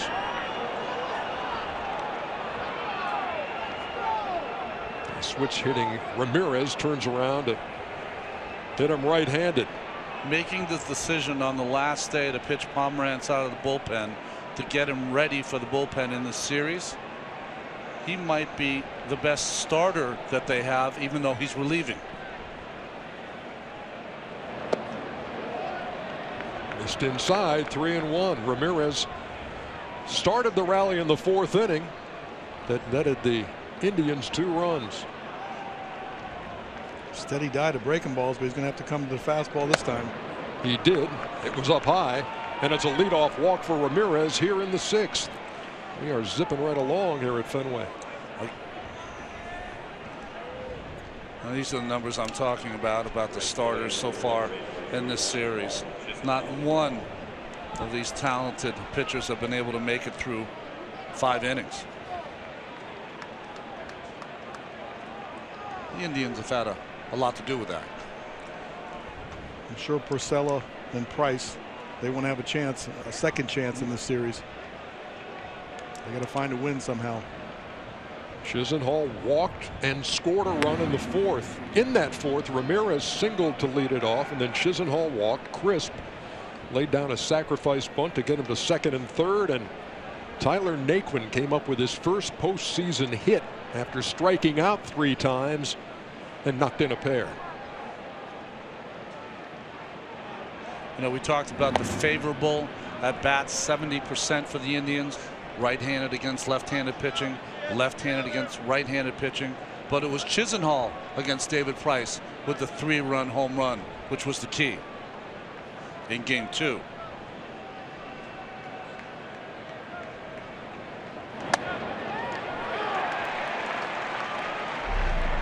Here was that home run in game 2. An absolute frozen rope off of the plexiglass in front of the cameraman out there in right field. A little known ground rule there at Progressive Field.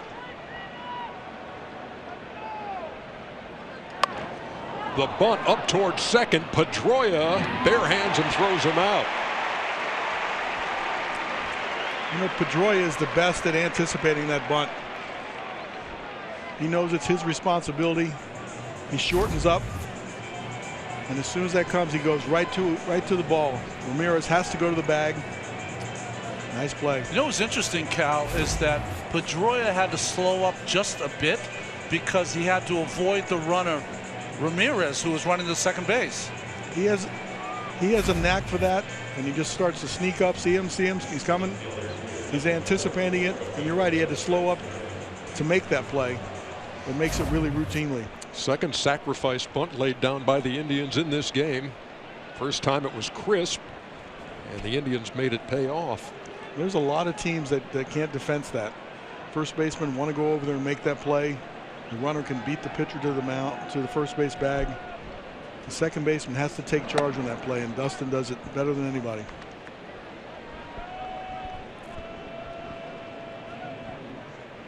Here's Crisp, who's flied out. Moved the runners over with that sacrifice bunt in the fourth, so Naquin could knock him in. Pedroia right there on the bag as they try to keep him close, and that's fouled up toward first. Well, that's one of those plays where Chisenhall is trying to bunt for a base hit, but because Pedroia makes the play, it's counted as a sacrifice. But that's 2 that they have in this game. The Red Sox had 8 all season long, so the Indians trying to play a little small ball here to try to increase their lead. And Pedroia knows that he's got to keep him close at second base. That's Ramirez, who's the runner, and now they throw back. And I always thought the best way is to put on pickoff plays.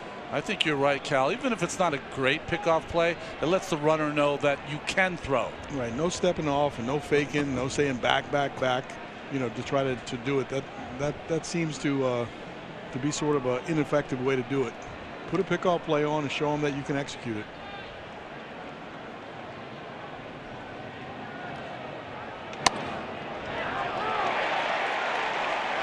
Pomerantz is slow. You can see Xander's coming in saying, okay, you can't one look him. You can't look away and then pick your leg up. He almost had him right there. And that's why Bogaerts came in. Ramirez 9 stolen bases of 3rd this season.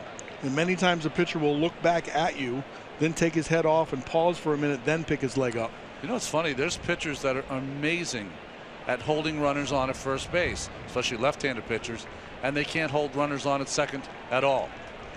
So is it the pitcher just wants to pick up the target really quickly when he turns around? Because there is a little pause that almost gives you a clue that he's going home. Here's a look back. There's the head turn. The 1-2. Drilled to left by Coco Crisp. Back toward that wall and gone.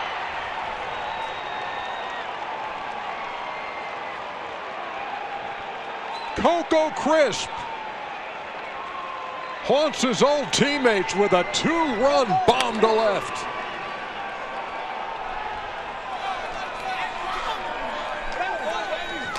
You never know what events are going to transpire when you pick up these veteran players late in the season to try to give you a boost, and something like this happens. That's a high hanging curveball. Just stayed up really high, and Coco was all over it.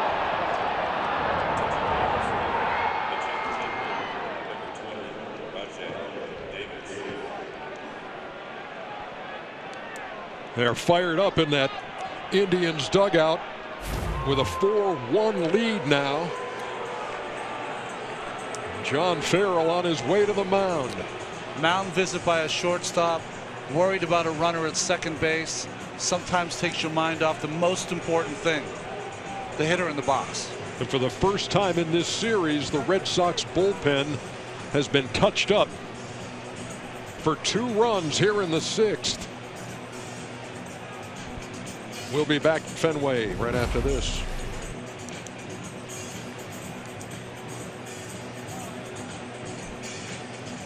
Cleveland lead.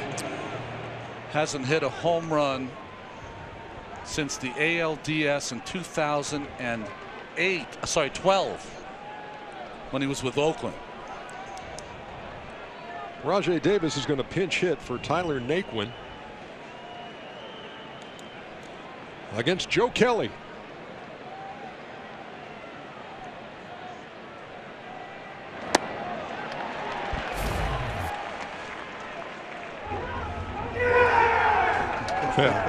Ronnie, you've been there before as a starting pitcher. Well, you have an instant cheer, you're very excited, and then you sit down and go, uh-oh, I better throw up a 0. You got to remember which dugout you're in, too. That's a low ceiling. No balls and 2 strikes. Machine Gun Kelly, and more like the untouchables in this series. Faced 6 hitters, has not allowed a hit.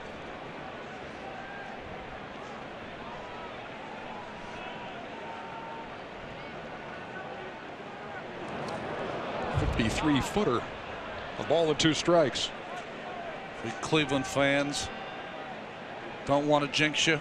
67-1 when leading by 3 runs, including this ALDS. That's the Major League best mark.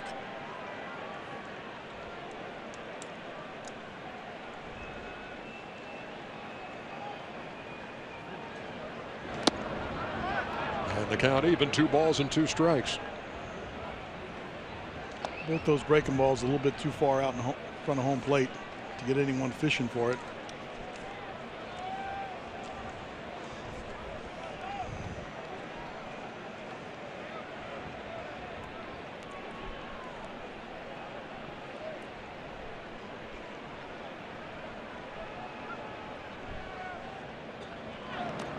Another one in the dirt. 3-2.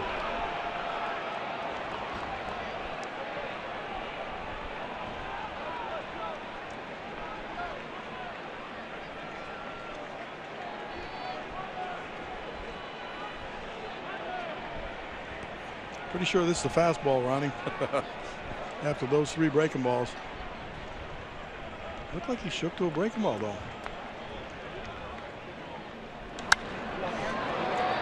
In the air, shallow right. Pedroia back and makes the play. 2 down. That was a very hard breaking ball, 92, 93 miles an hour.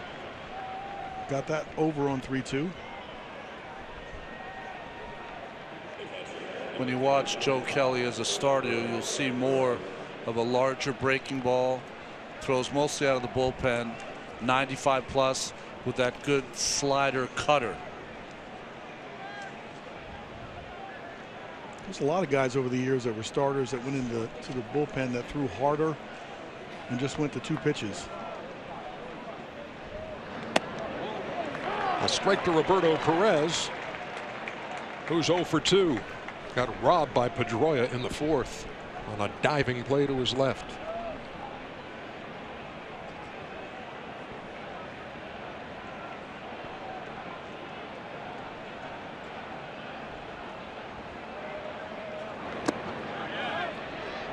Joe Kelly tells the story about being a teenager and spending time umpiring Little League games.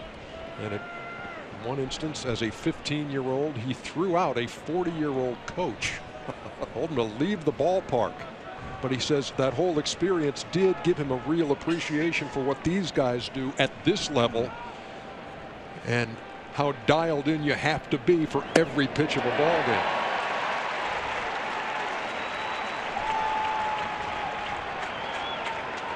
My father was an umpire when I was a kid.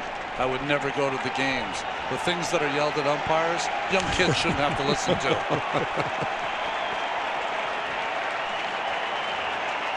Ball and 2 strikes.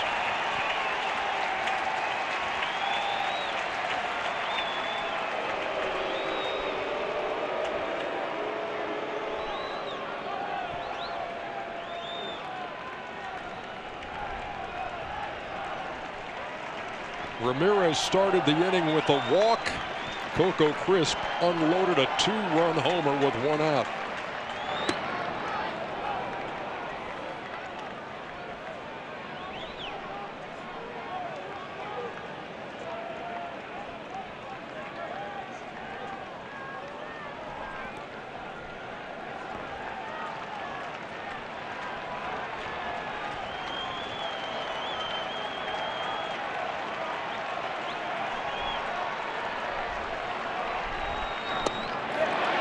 Tried to check his swing, and the count full. Well, these check swings tonight have been a whole lot more under control, less jumpy. You know, the hitter getting out in front. He's still out in front a little bit, but I think he controls the bat head. Yeah, he doesn't break his wrist, doesn't get across home plate. That was Paul Emmel. Yeah, Paul Emmel gave the safe sign over there, and so that's a full count with 2 down, 2 runs in here in the 6th.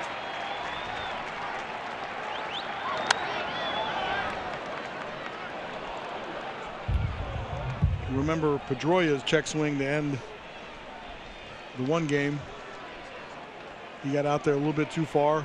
Stride got a little bit too far and couldn't control it, couldn't hang on. Yeah, that's how game 1 ended, and he was hot with Phil Cuzzy, and then later apologized. Said Cuzzy had gotten it right.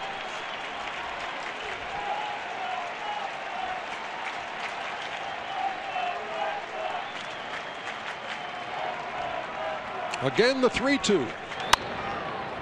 Tapped up toward third. Brock Holt gloves and throws him out. And that'll do it for the Indians in the top half of the 6th, but not before they add to the lead. Coco Crisp goes deep, 4-1. Fighting for their playoff lives, and now down 4-1 as Josh Tomlin faces the leadoff hitter, Dustin Pedroia. Rajay Davis stays in the game in center field. Josh Tomlin is on a batter-to-batter pitching right here with Andrew Miller now in the bullpen.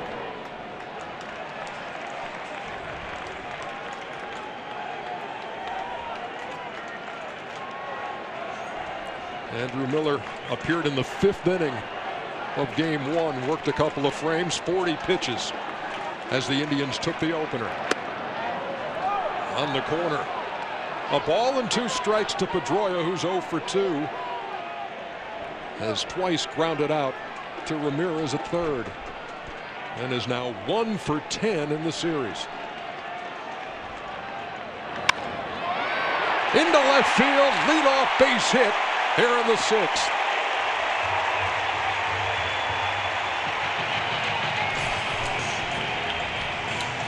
Well, the Red Sox were 1 for 29 with 2 strikes before, of course, it would be Dustin Pedroia who would stop that. Oh, Lindor wanted that bad too. Pedroia made outs on curveballs the first 2 times up, and he wasn't going to make an out on that curveball. Drove it through the infield. Terry Francona gestured for the left-hander before he even got to the third baseline. Big Andrew Miller on in relief in the 6th as the Indians try to clinch. Andrew Miller in here in the 6th inning. Well, the 4-1 game. It's not only Miller, it's the rest of that Cleveland bullpen, which is outstanding. Miller might end up the biggest weapon in this postseason. Very interesting that Aaron Hill hitting for Brock Holt. Brock Holt was the first hitter that Miller faced when he came in game 1. What did Brock Holt do? Hit a double. Aaron Hill making his first appearance of this series. And he bats with Pedroia at first. He led off with a single that chased Josh Tomlin, so he works 5+, gives up 4 hits, strikes out 4, walks 1, and of course the runner at first, Pedroia, his responsibility. Did you see that pitch at 98 just a minute ago? Yes, no, I didn't. 98. No, I didn't. It seemed like he got some rest. I can't forget Francona talking about that 3rd time around the order. That's where he really wanted to use Miller. Well, that's where I felt Josh Tomlin was. If he was out there as long as he didn't give up a hit, he did the Pedroia. 2 balls and 2 strikes. Tomlin did what Tomlin does. Only walked 1. Great control. And at this point has allowed only 1 run. But Pedroia is his at first. 2 balls, 2 strikes. Miller to the plate.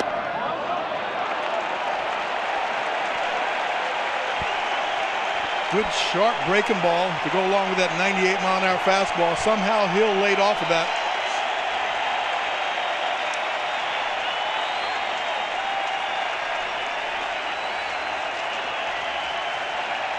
Payoff pitch. He struck him out.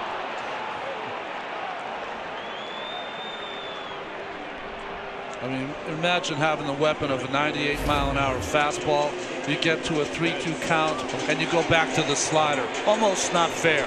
Yeah, the hitter convinces himself, I'm back in the at-bat again. And down 3 runs, I'm going to get a fastball right here. And he throws him a sharp breaking ball. Here's Mookie Betts. 1 for 8 in the series, and he looks at a strike. See the flash on the screen that time? It went up to 99. He's feeling good right here.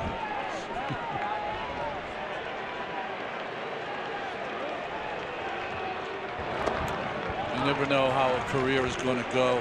Andrew Miller was another #1 pick for the Tigers out of North Carolina.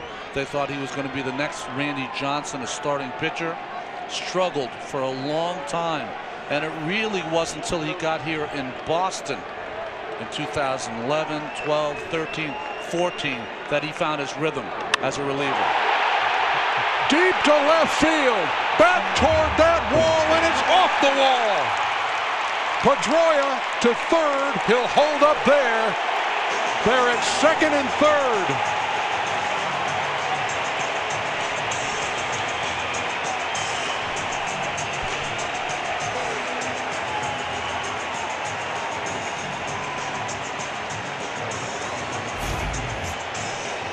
I like Mookie's first 2 at-bats. He stayed on the ball and hit it to right field.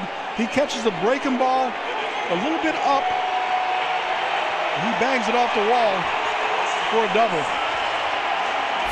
Tying run comes to the plate. Big moment. Big Poppy.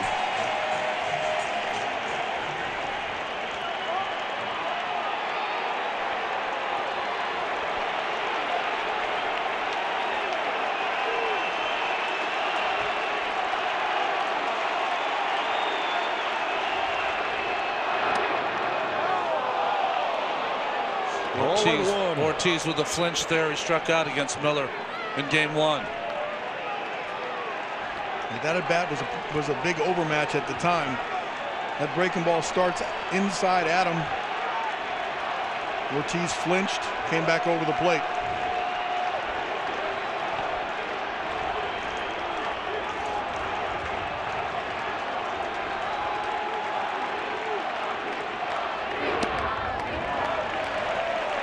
I got to believe that Ortiz is going to have to hit a breaking ball here.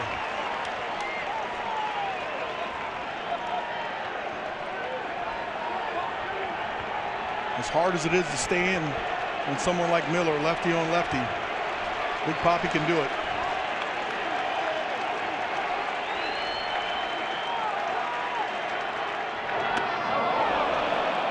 Check his swing.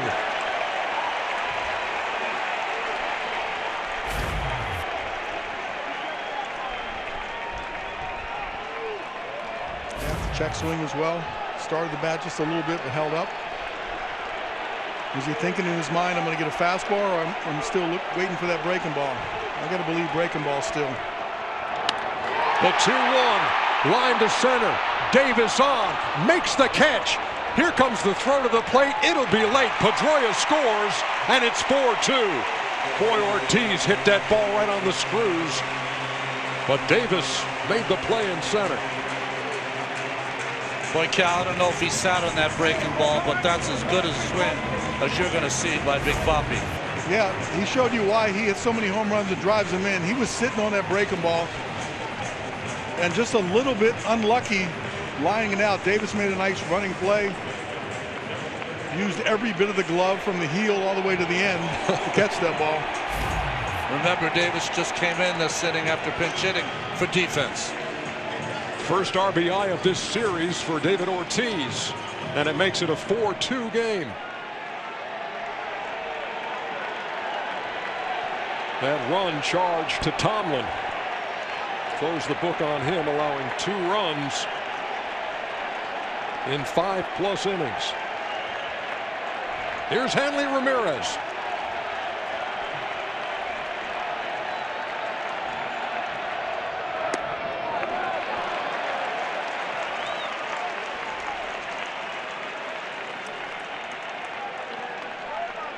Interesting, we spent a lot of time talking about Miller getting all this rest. Well, his slider has not been as sharp as it was in game 1, and his fastball command has not been as great. Yes, velocity's up a little bit, but the command is down. Tied him up. All in a strike. Remember in game 1, it took him a while too. He got behind Brock Holt.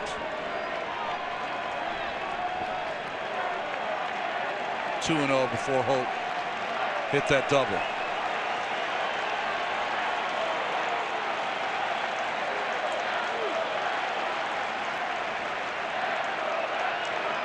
The 1-1 pitch. We're near 2 balls and a strike. Pedroia led off with a single off Tomlin. Terry Francona went to the pin, brought on Miller, who struck out Aaron Hill. Betts doubled off the wall. And Ortiz with a line drive to center at sacrifice fly made it a 4-2 game. Ramirez is 0 for 2, and he waves at it 2-2. Miller seems to be using the fastball to Hanley just to set him up for the breaking ball. Well, as far as power is concerned, Hanley was the best of all the Red Sox coming down the stretch. 14 home runs after August 27th.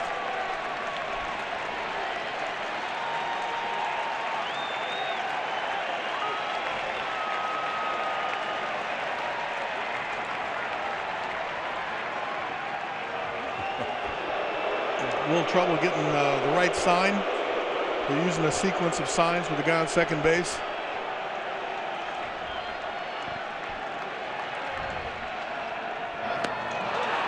And he struck him out to end the inning, but the Boston Red Sox score 1. They're down 2 as we head to the ALCS beginning on Friday here on TBS. Toronto Blue Jays having swept Texas. No, they're in. Waiting to see if it's going to be the Red Sox or the Indians.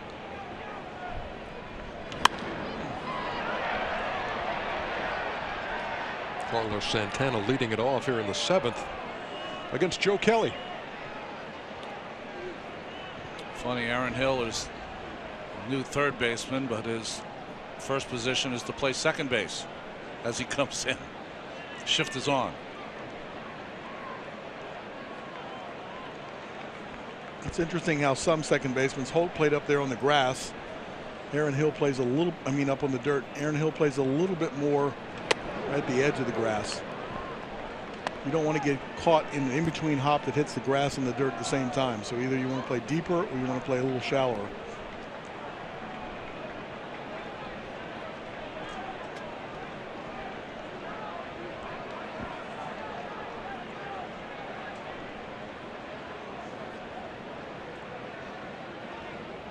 Santana 1 for 3 as he leads off the 7th. Big cut, came up empty, 1 and 2. That one hit, ruled a hit. It was a first inning pop-up that Bogarts could not corral. It fell into fair territory. Did not result in a run in the first.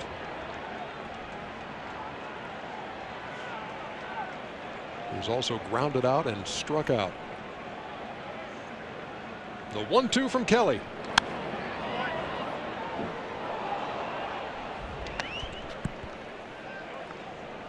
Ernie Johnson, Ron Darling here in the booth. And there's the Iron Man.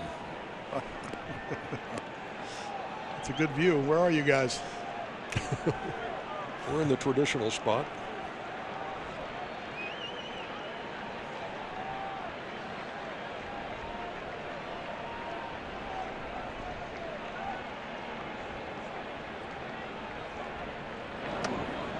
Two. High and outside, 2 balls and 2 strikes. Well, Indians lead it 4-2. It's not for the color analyst, is it? That was very good there, Iron Man. Missed again, count full. A little premature to worry about the post-game interview, so hold up.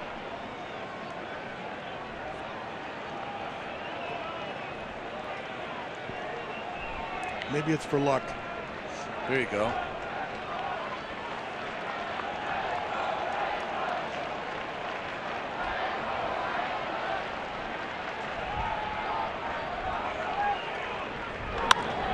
Down the first base line, look at Hanley Ramirez, says, I'll take this.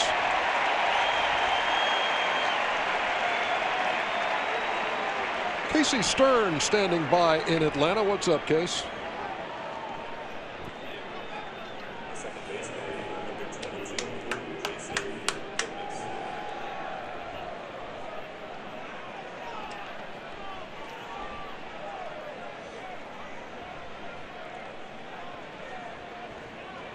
So the Dodgers go to D.C. and take game 1.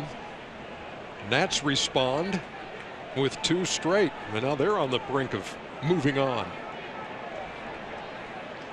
Here's Jason Kipnis. Been a rough night, 0 for 3 with 3 Ks.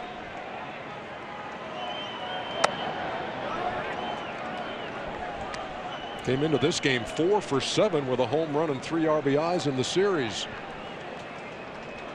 Buchholz and Pomerantz have held him in check, and now Joe Kelly trying to do the same.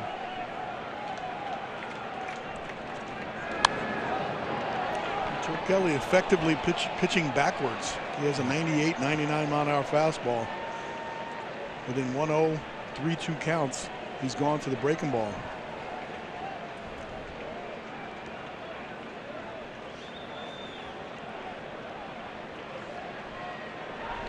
One in, fastball in. Nice glow in the dark nails. That's too tight. 2 balls and 1 strike.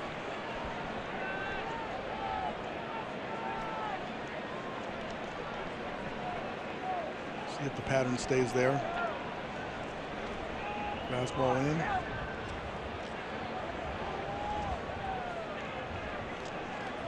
'28-year-old Joe Kelly into the wind. And that's popped up behind second.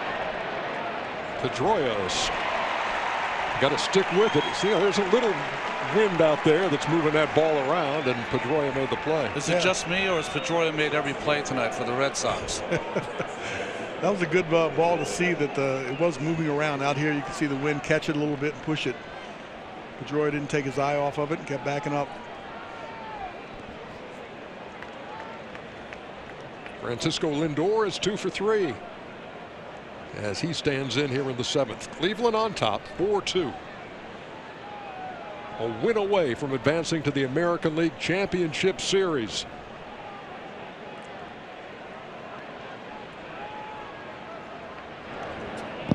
All the way to the screen, 1-0. That's the curveball. He's been throwing a 93-mile-an-hour slider or cutter. Had a lot of spin on it. That was an attempt at a curveball, went straight in the ground.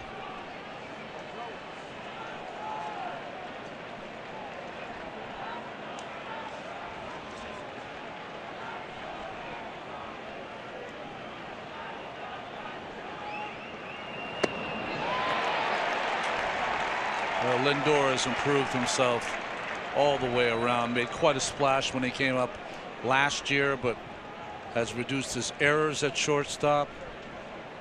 Best pitchers in the game. He hits 400 off of. What a future. He's all of 22. Runner up to Carlos Correa last year in the Rookie of the Year balloting.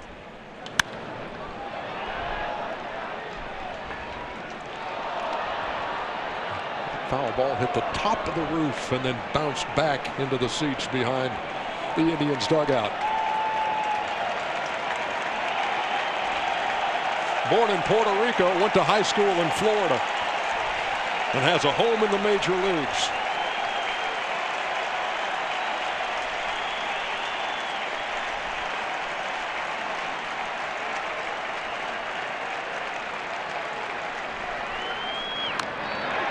Just stayed alive.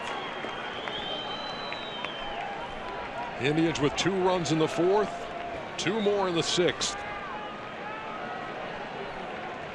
Red Sox with single runs in the 5th and 6th. 4-2 in the 7th. Coco Crisp, big 2-run homer against his former team. And a big sacrifice bunt set up the other 2. Without question.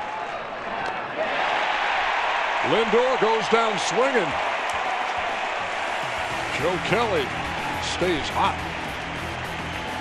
The game. He can come in the 5th inning. He can give you 2+ innings to get the ball to their closer, Cody Allen. So Ronnie, how many of the 9 outs is Miller going to get? Boy, you know, I think it's going to end up again just like the last game, Cal.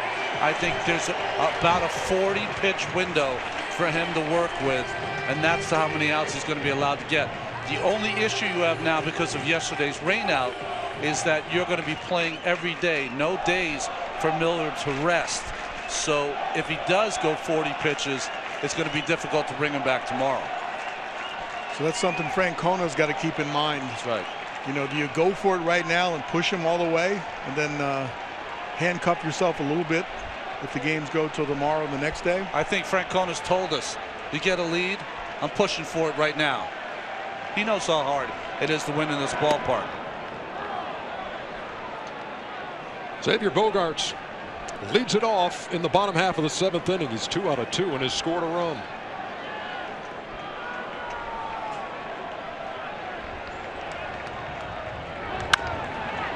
On the ground to second. Kipnis throws him out, 1 down. So Miller threw 18 pitches in his first inning of work. And he gets Bogaerts quickly here in the 7th. John Farrell going to go to the bench. And Chris Young will pinch hit for Andrew Benintendi. Remember, Cal, not only did Miller go 40 pitches, but Cody Allen went 40 pitches in that first game.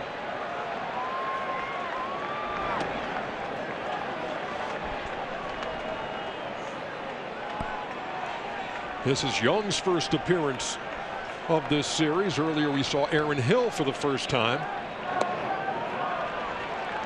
And it's 2 balls and no strikes.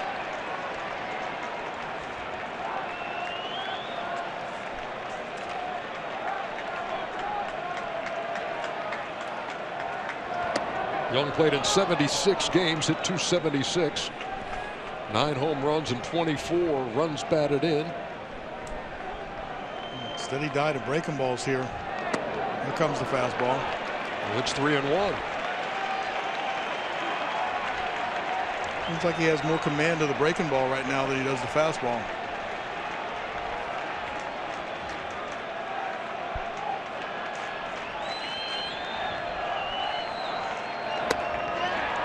Danced out of the way, but it's strike 2. He did catch a fastball there, but right on the inside corner. Good numbers against Miller, and this year batted .329 versus left-handed pitching. And he draws a 1-out walk.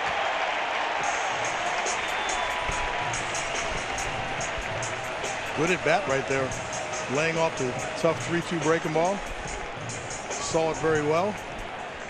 Almost the same pitch he threw to Aaron Hill that Aaron Hill struck out on. And that base on balls brings the tying run to the plate. Sandy Leon, who has struck out twice. One's looking, one's swinging.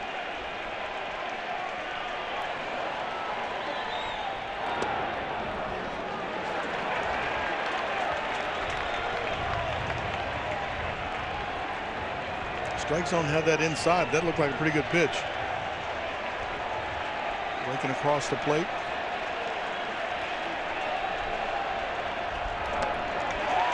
That's inside again.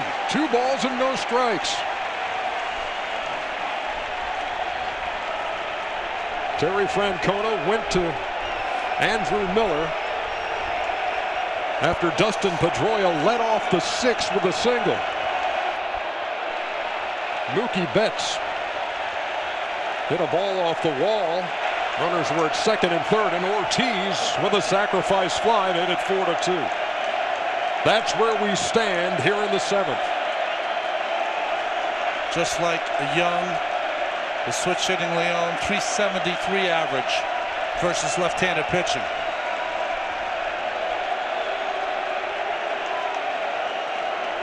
Chris Young, the pinch hitter who walked, still trying to stretch it out and get loose over there on a cool night here in Boston.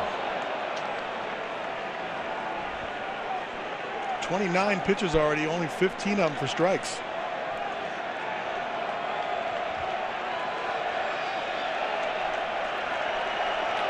The 2-1 over for a strike. Count even with Young at first and 1 down.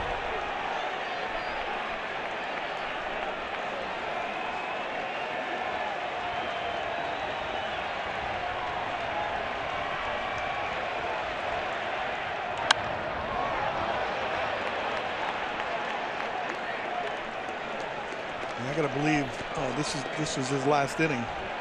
I don't think he'll extend it much more.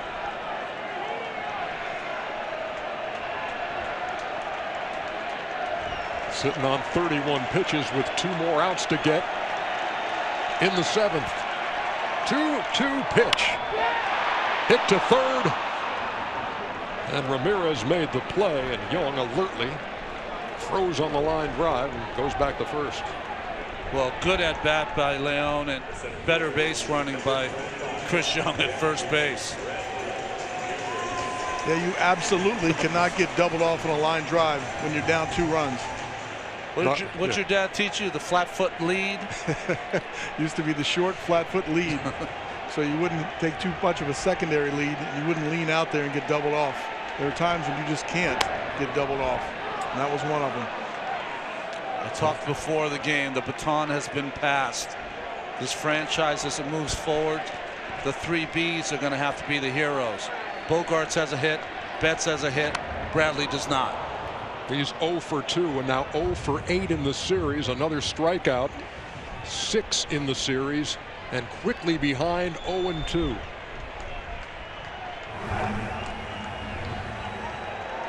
Otero up again, joined by the workhorse Brian Shaw. The 0-2, and he struck him out on 3 pitches. Through 7 at Fenway. 4-2 in the East right now. We're just moving to the 8th inning, so you turn the channel. Iron Man's really going to be mad. Koji Uehara, the fourth Boston pitcher. He faces Mike Napoli. Chris Young, who came on in the seventh to pinch hit, is the new left fielder. And Napoli fouls it 1-1. There is Chris Young in left. Uehara had a difficult first half, but a 0 ERA after the All-Star break.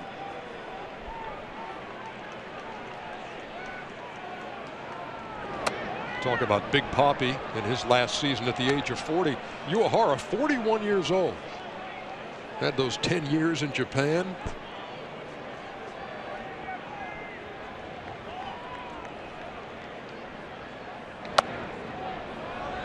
Hey, Ronnie, I always thought the pitchers, when they came in when they're behind, you know, it was non-pressure innings. But right here in this situation, you got to keep it right where it is. The pressure's on the offense, but you can't let them score any more runs. 3-1 has popped up. Leon reaching into the camera well and can't make the play. That was an out in the regular season. I was going to say, Cal, yeah, they added that on the first and third base sides. It's interesting too. They're lower than the normal railing, and when you lean into it, it kind of hits your leg a little lower and kind of throws you off balance. Well, 3 balls and 2 strikes to Napoli. He's 0 for 3. Strike 3 called, 1 down.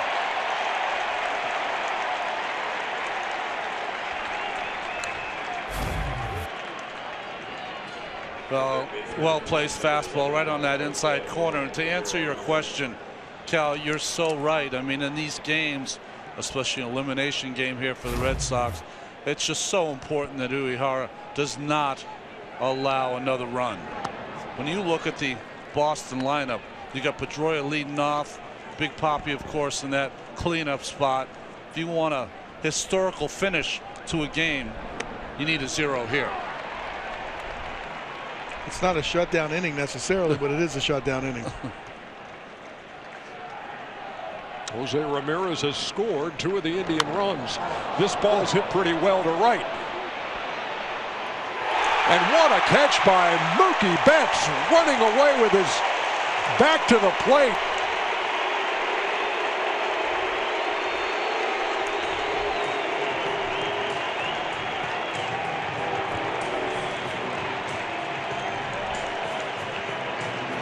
How'd that look to you out there, Cal? That was some catch. I'm thinking there's advantages for being out here, but that was a perfect advantage of seeing him make a catch over his head. He shows how athletic he is by tracking the ball and catching it over his head. He covered a lot of ground. I didn't think he had a chance at that one. Huge play by Mookie Betts. Mookie Betts goes all Dewey Evans on us. What a play. That's one of those areas of the ballpark that has a lot more distance than you realize. It goes from the pesky pole all the way back, really steep. And Mookie knows that really well. Well, John Farrell was talking to us, and he said one of the great things he enjoyed about this Red Sox team is that in the past you've seen a lot of kind of cumbersome, lumbersome kind of Red Sox team. This is a very athletic one. Lonnie Chisenhall out in front, 2 balls and a strike. And that's a huge play by Betts. If he doesn't corral that, you've got Ramirez at least at second. A double, potential triple, depending upon where the ball bounces.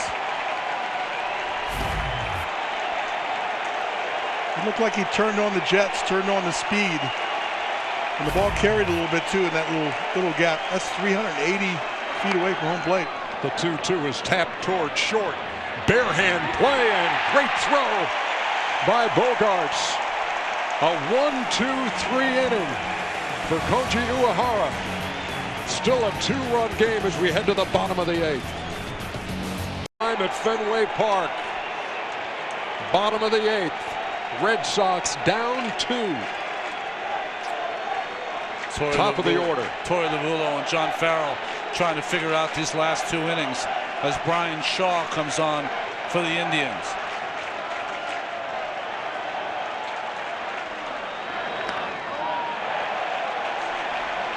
That makes Shaw tough against the right-handed hitters.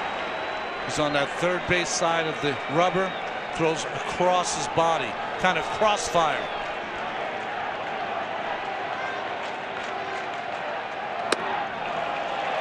Misses with the first 2. Shaw appeared in 75 games out of the Cleveland pen, most of anybody in the American League, and has pitched in both games of this series.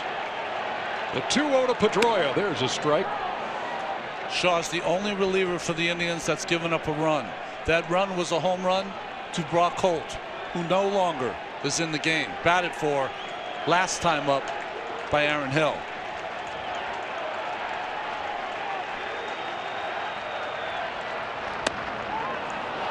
Count even. 2 balls and 2 strikes. That's a really hard cutter, Ronnie. Oh, 95. A little cut action on it. I mean, since 2013, he's appeared in 70, 80, 74, 75 games. Went to the same high school in California as Randy Johnson. And he struck out Pedroia, looking for out number 1.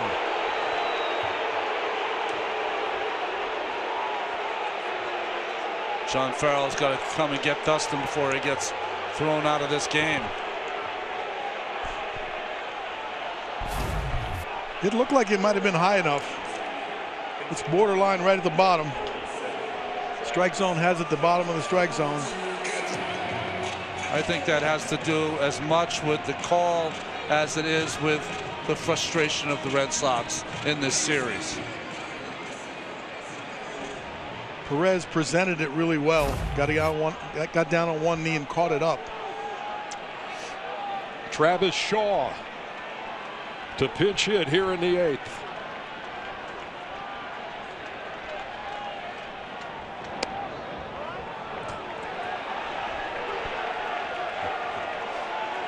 That's where the automatic line comes. That's the same pitch, Blue.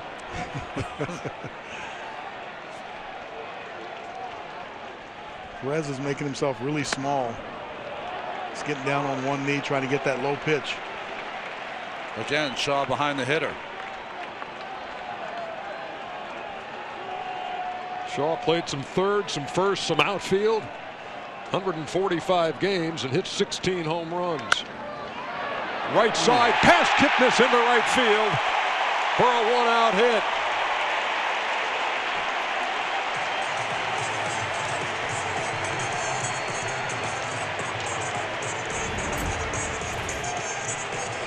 Statcast powered by Amazon Web Services. This is the catch made by Mookie Betts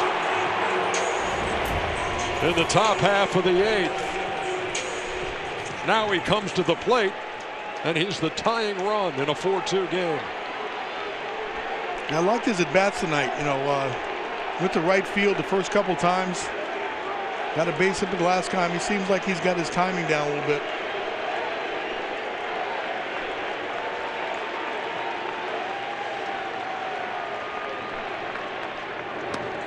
The MVP chant for the guy who's certainly in that conversation. So's the guy on deck, Big Papi.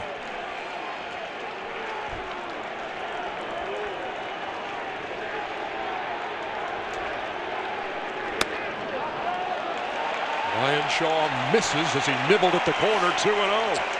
Betts has gotten better every year in the home run department. Limited time in 2014, 5 home runs. 18 in 2015, 31 this past summer. A bullet to third. Ramirez diving stop. Gets the force at second. What a play.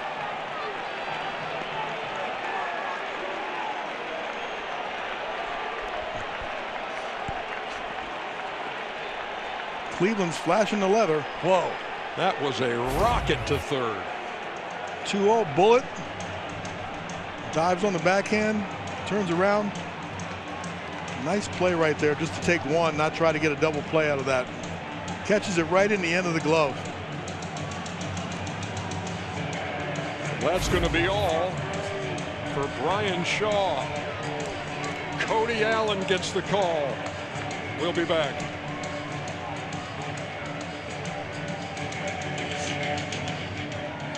Big Poppy, bottom of the 8th.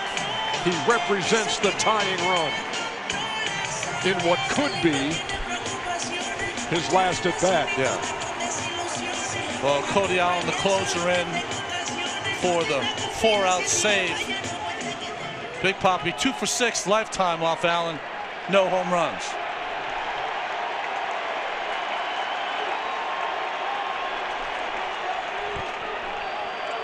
Mookie Betts the runner at first on a fielder's choice.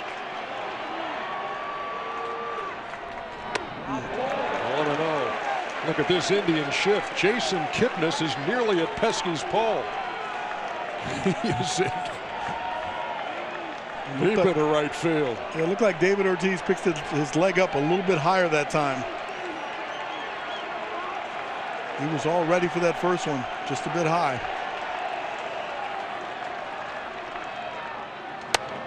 Snap throw to first.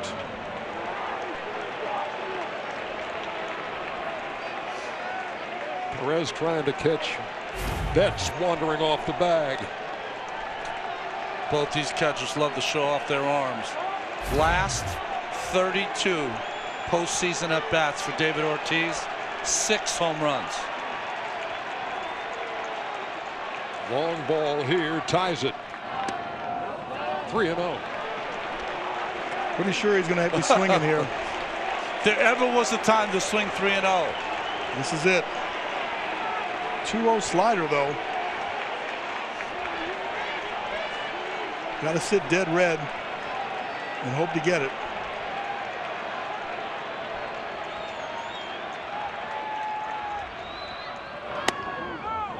There's a strike, 3-1. No, that was a ball, I think. Ball 4. Right you are, Cal. You called it from center field. I was just looking at Poppy's reaction. I think he wanted to say, no, didn't you mean to call that a strike? I want to swing. Yeah. Well, we came into this series talking about the depth and length of this Red Sox lineup. It hasn't proven to be true in the first 2 games. But how do you pick your poison? Allen decided not to go after Ortiz, and he's trying to pump up everyone. Maybe Ramirez comes through. The tying run is at first in the person of Big Poppy. Betts and Ortiz at second and first for Hanley Ramirez.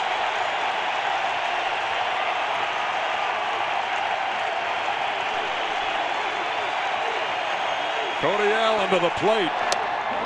1-0.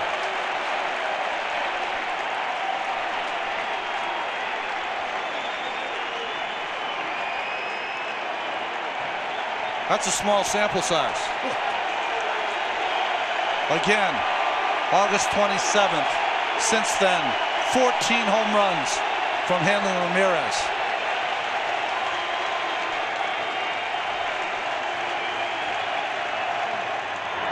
Oh, 2-0.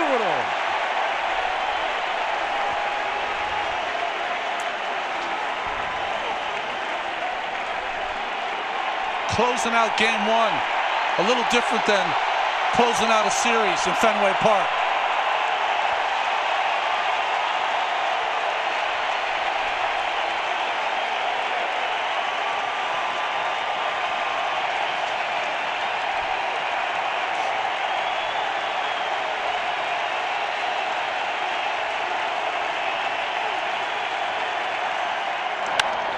Well hit, base hit to left. Betts around third. He will score. It's a 1-run game.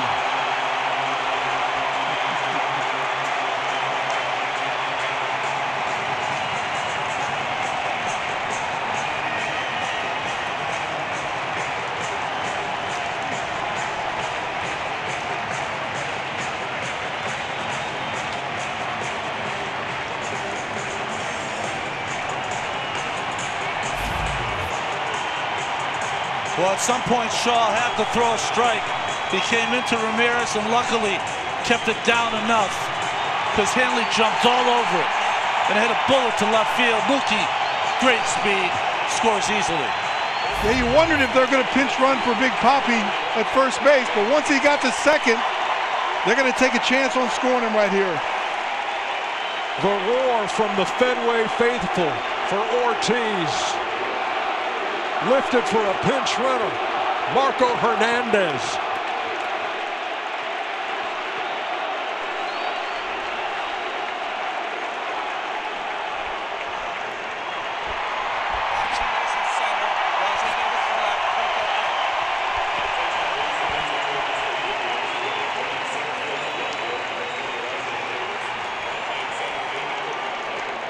Michael Martinez now in center field for the Indians. Rajai Davis moves from center to left.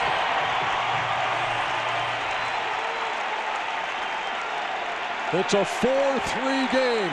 Tying run at second for Xander Bogaerts.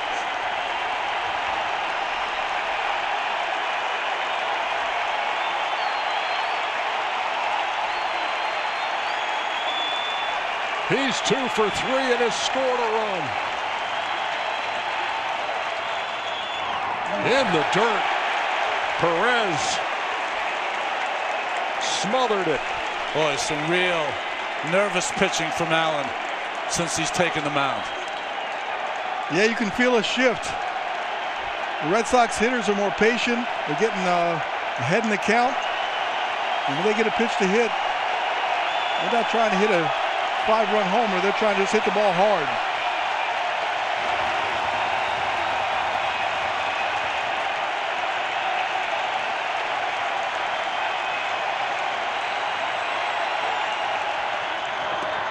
Breaking pitch over, a ball and a strike.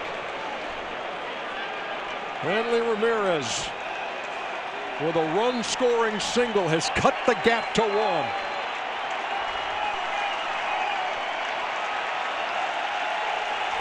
You can't help but wonder what would have happened if Betts' ball would have got through. No kidding.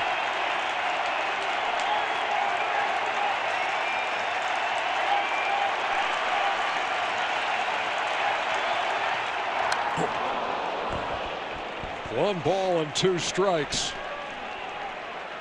You know, it's interesting, especially with 2 strikes here. Remember, it was Marco Hernandez who ran for David Ortiz earlier in the series, and afterwards came in and Ortiz gave him a tutorial on how to get a better secondary lead to score. Well, he's doing it now. That was in game 1 after Ortiz had legged out the double in 8.9 seconds.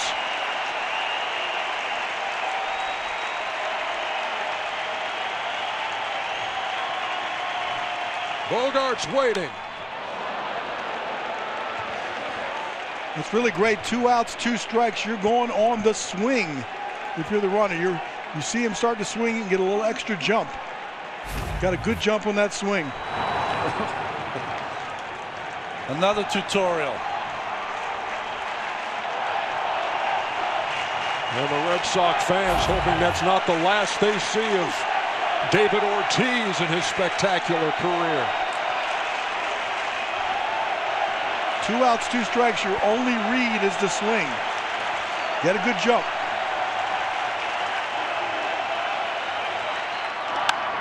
Line drive into the glove of Kipnis. And that does it for the Red Sox in the 8th. They score once. It's 4-3.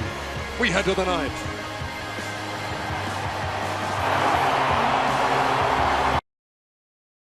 Other epic prizes. We go to the 9th. Craig Kimbrell on and facing Michael Martinez, who takes a cut at the first one and fouls it back. Well, you see the numbers on Kimbrell of this season: 57 games, only 2 blown saves, 30 walks in 53 innings. Unusually large number for Craig.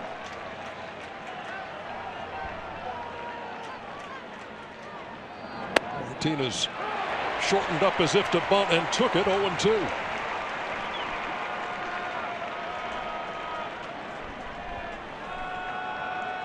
Remember, Kimbrel came in game 2, just faced one hitter and struck him out just to hone those mechanics, see if they work here in the top of the 9th.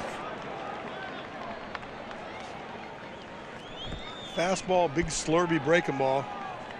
Fastball can run up close to 100. Travis Shaw at third base. Remember, he won the position for Pablo Sandoval in spring training. Didn't hit enough.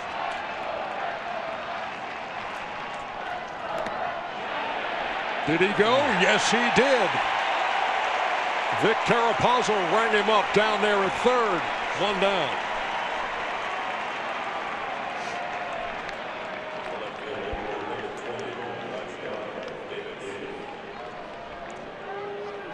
I'll let you handle this one, Cal. Yeah, I'm pretty sure he lost control of the bat head there. He was a little jumpy, like a lot of the Boston hitters were in the first couple games. He went way too far. Good call. There's Rajay Davis.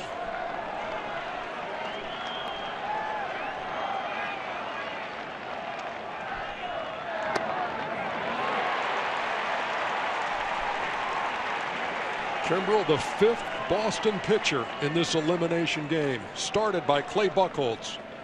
Then Drew Pomerantz, Joe Kelly, Koji Uehara. And now Kimbrel trying to keep the Indians right where they are.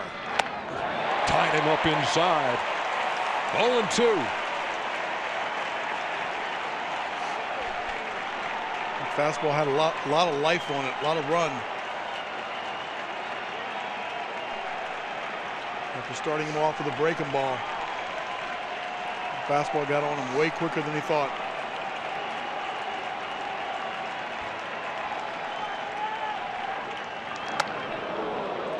You know, a lot of credit has to go to the Braves, who made Kimbrel a reliever early in his career. Almost every organization in baseball, when you have a pitcher with this kind of talent, usually they try to make him a starter for as long as they can. Went right to relief and has done some historical things as a young reliever. Tried to hold up but couldn't, and that's 2 up and 2 down for Craig Kimbrel.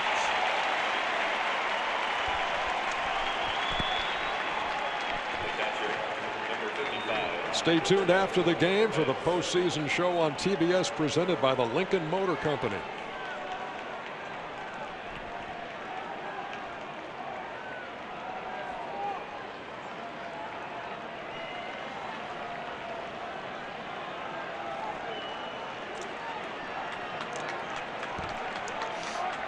Here's Roberto Perez.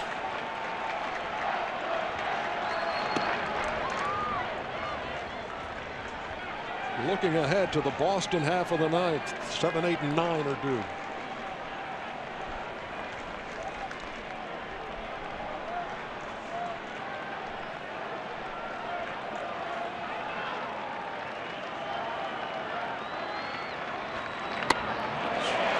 Breaking pitch and a beauty.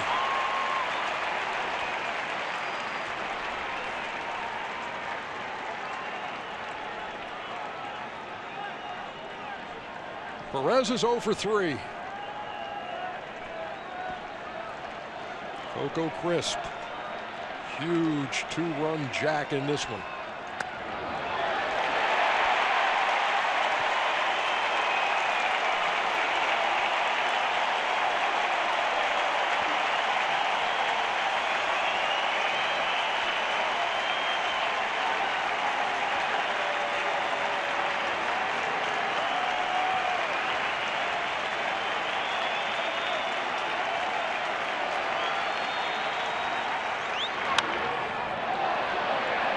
Foul territory. Leon. 3 up, 3 down. We head to the bottom of the 9th. 1-run game. Fighting for their playoff lives, and Big Papi, his night is done. Is his career. Chris Young used mostly against left-handed pitching. Only batted .246 off righties, but with 6 home runs. Cody Allen threw 12 pitches in the 8th inning, but only 5 of them for strikes. Gave up the hit to Ramirez that made this a 1-run game. And quickly he jumps out ahead. No balls and 2 strikes.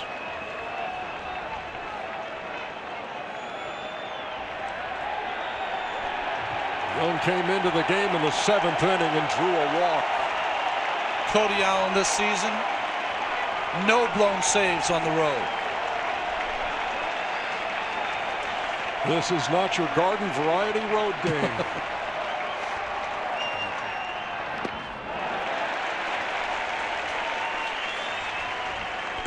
We used to always say in a pressure situation like this, just need a base runner.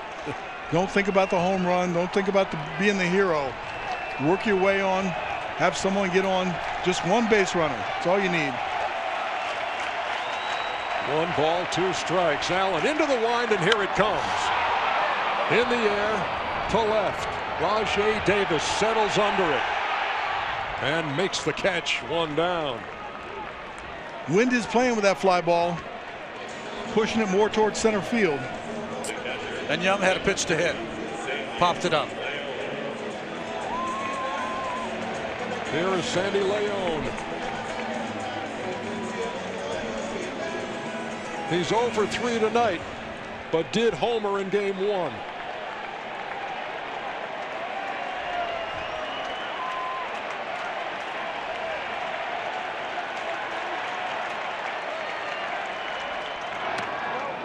Did he check his swing? As Vic Carapazza said, he didn't swing, so it's 1-0.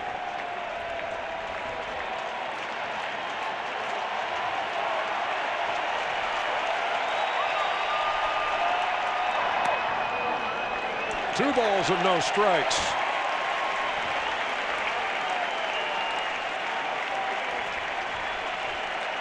You got to make this your pitch. Look for one specific pitch in one specific spot. Turn it loose if you get it. That's the one he liked, and he fouled it straight back.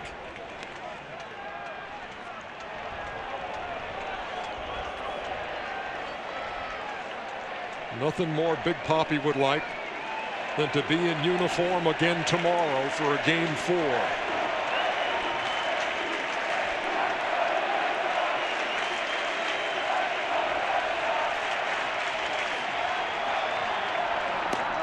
Just inside, 3-1. Like you said, Cal, just a base runner.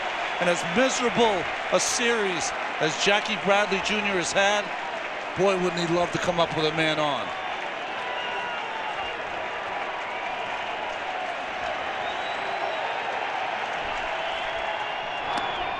Full count. Seems like he's swinging a little too hard. Got to make sure it's a good pitch in the strike zone. This was a little bit better than the 2-0 pitch. Fouls it straight back into his glove.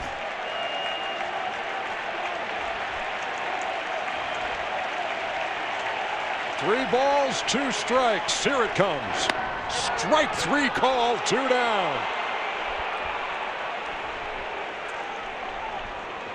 Made the perfect pitch, Cal.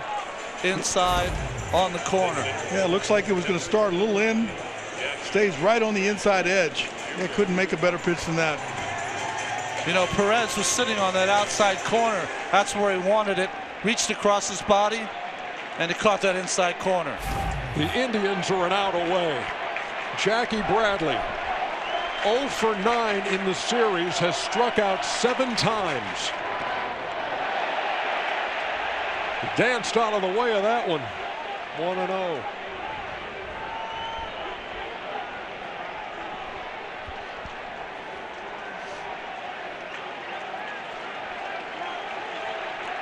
And time called.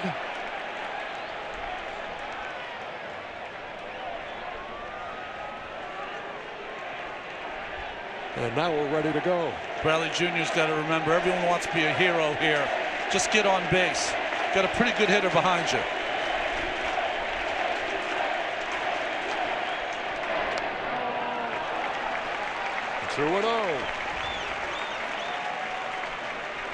JBJ, Jackie Bradley Jr., the chant here at Fenway.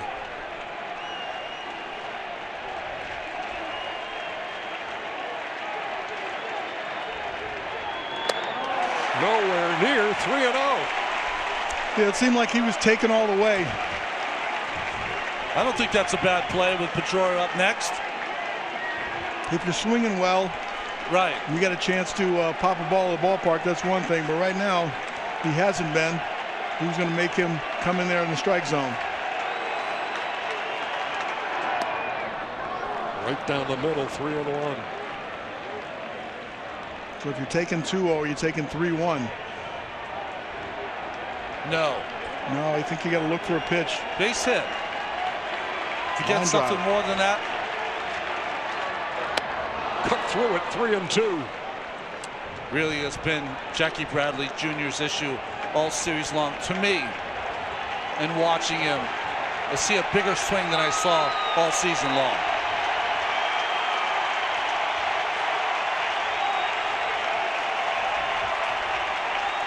Tony Allen to Jackie Bradley Jr. Line drive, right field, base hit. Bradley around first. Takes a big turn and will retreat. First hit of the series for Bradley, and it couldn't come at a better time for Boston. He was thinking about 2 on that one. I think he made the right decision. Looked like he might have been dead at second base. He finally gets a fastball in the inside part, much shorter to the ball, and a bullet almost gets to the corner. Good play all around. Right fielder Chisenhall with a one-hop strike to second base. Top of the order, Dustin Pedroia. He's 1 for 4 tonight. 2 for 12 in the series. Tying run at first. Up high, 1-0. Pedroia 1 for 5 in his lifetime off Allen. Remember, Pedroia's last at bat had words with Randazzo, disagreed with the call. One more chance here. Knocked in 74 runs this season. None in this series.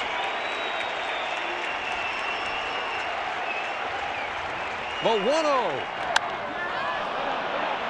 In the air and out of play. A ball and a strike. Cody Allen so far, his fastball has been up in the strike zone on the top part. No one hits a fastball high in the strike zone better than Pedroia, and it really is his power pitch here at Fenway Park.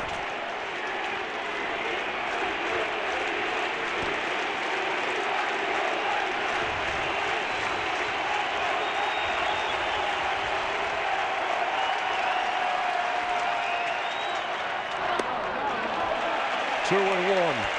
There is nobody on this Boston team who embodies the grit and determination of the Red Sox like this guy.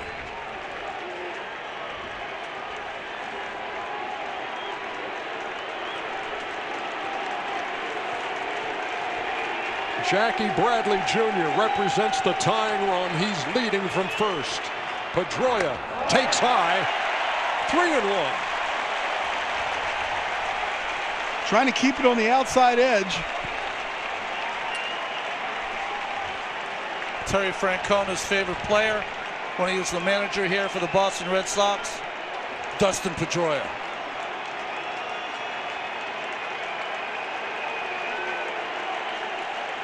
And one of his best friends on the planet, the guy in the other dugout, John Farrell. 3 balls and 1 strike.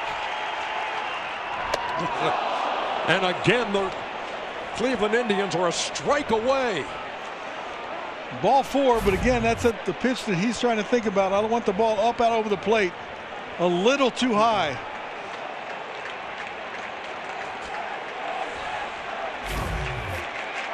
They were a strike away moments ago, and that's when Jackie Bradley Jr. singled to right. Trying to go fastball away again. The 3-2 with a runner going outside. Ball 4. 2 on. with 2 out.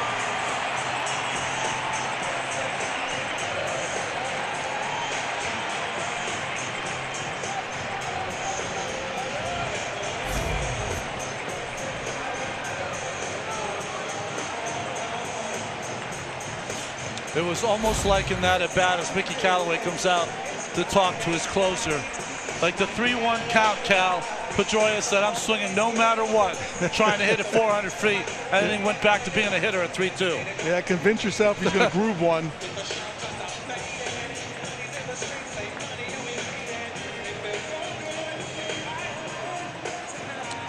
You know, it hasn't been the season that Travis Shaw wanted, Ernie.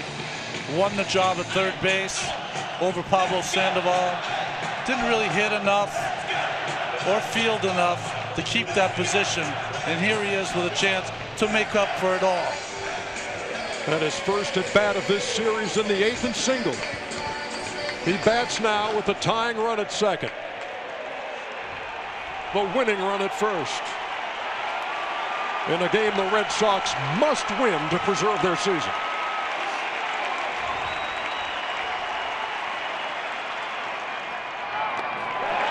Breaking pitch misses, 1-0.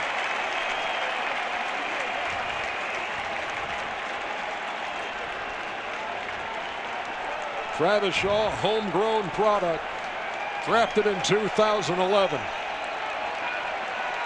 What a huge spot with 2 on and 2 out. Bottom of the 9th.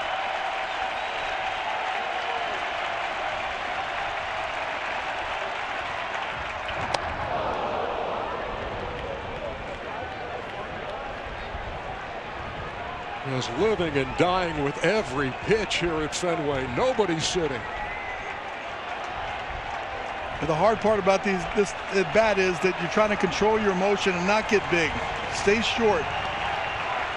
Big swing and misses in hitters counts. Look for a pitch. Just put the barrel on it. 2 balls and a strike. Bradley with great wheels. He's at second. Pedroia at first.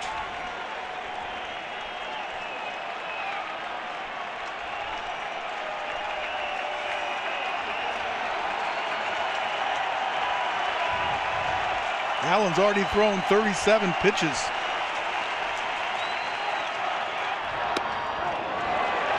Missed inside, 3-1.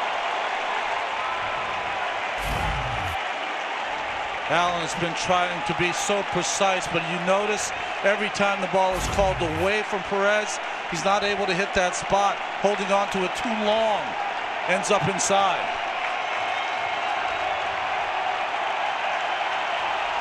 Runners lead from first and second. The 3-1 from Allen. And again, a strike away.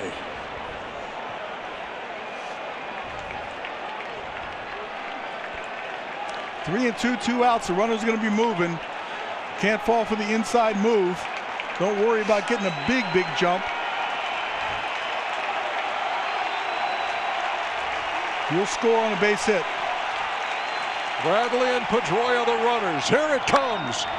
Fly ball. Shallow right. Chisenhall. Cleveland wins. And the Indians are headed to the American League Championship Series. They have swept the Boston Red Sox.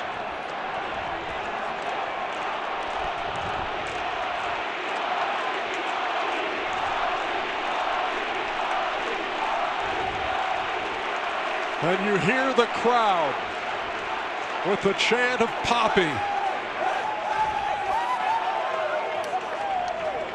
A career comes to an end while a season continues for the Indians as they head to take on Toronto. What an amazing job by this Indians team. Come into this series without Danny Salazar, Carlos Carrasco. Kluber does his job. You could think that Andrew Miller could be the MVP of this series, the way he pitched in Game 1 and here in Game 3. Sometimes you want to point out what the losing team did not do. But yeah, you want to point out what all the good things Cleveland Indians did. Cleveland Indians 3 years ago, Cal, were one of the worst defensive teams in all of baseball. We saw it tonight. That has certainly changed. Oh my God, oh my God.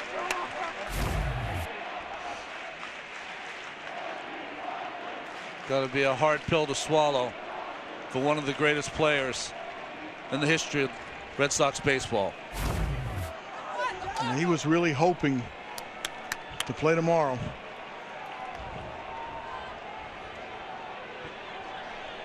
The Cleveland Indians, who secured the home field advantage for this series on the last day of the season. And they win the first two in Cleveland, and then it got progressively better because they came to Fenway and made it a 3-game sweep. Just the second time they've swept a postseason series, and the second time the Boston Red Sox the victim. The winner of tonight's game, Josh Tomlin. He pitched them into first place on June 4th. They never fell out of first place. He won on the last day of the season, which clinched them home field. And now he wins as they clinch the ALDS. And it's a former Red Sox, Coco Crisp, a huge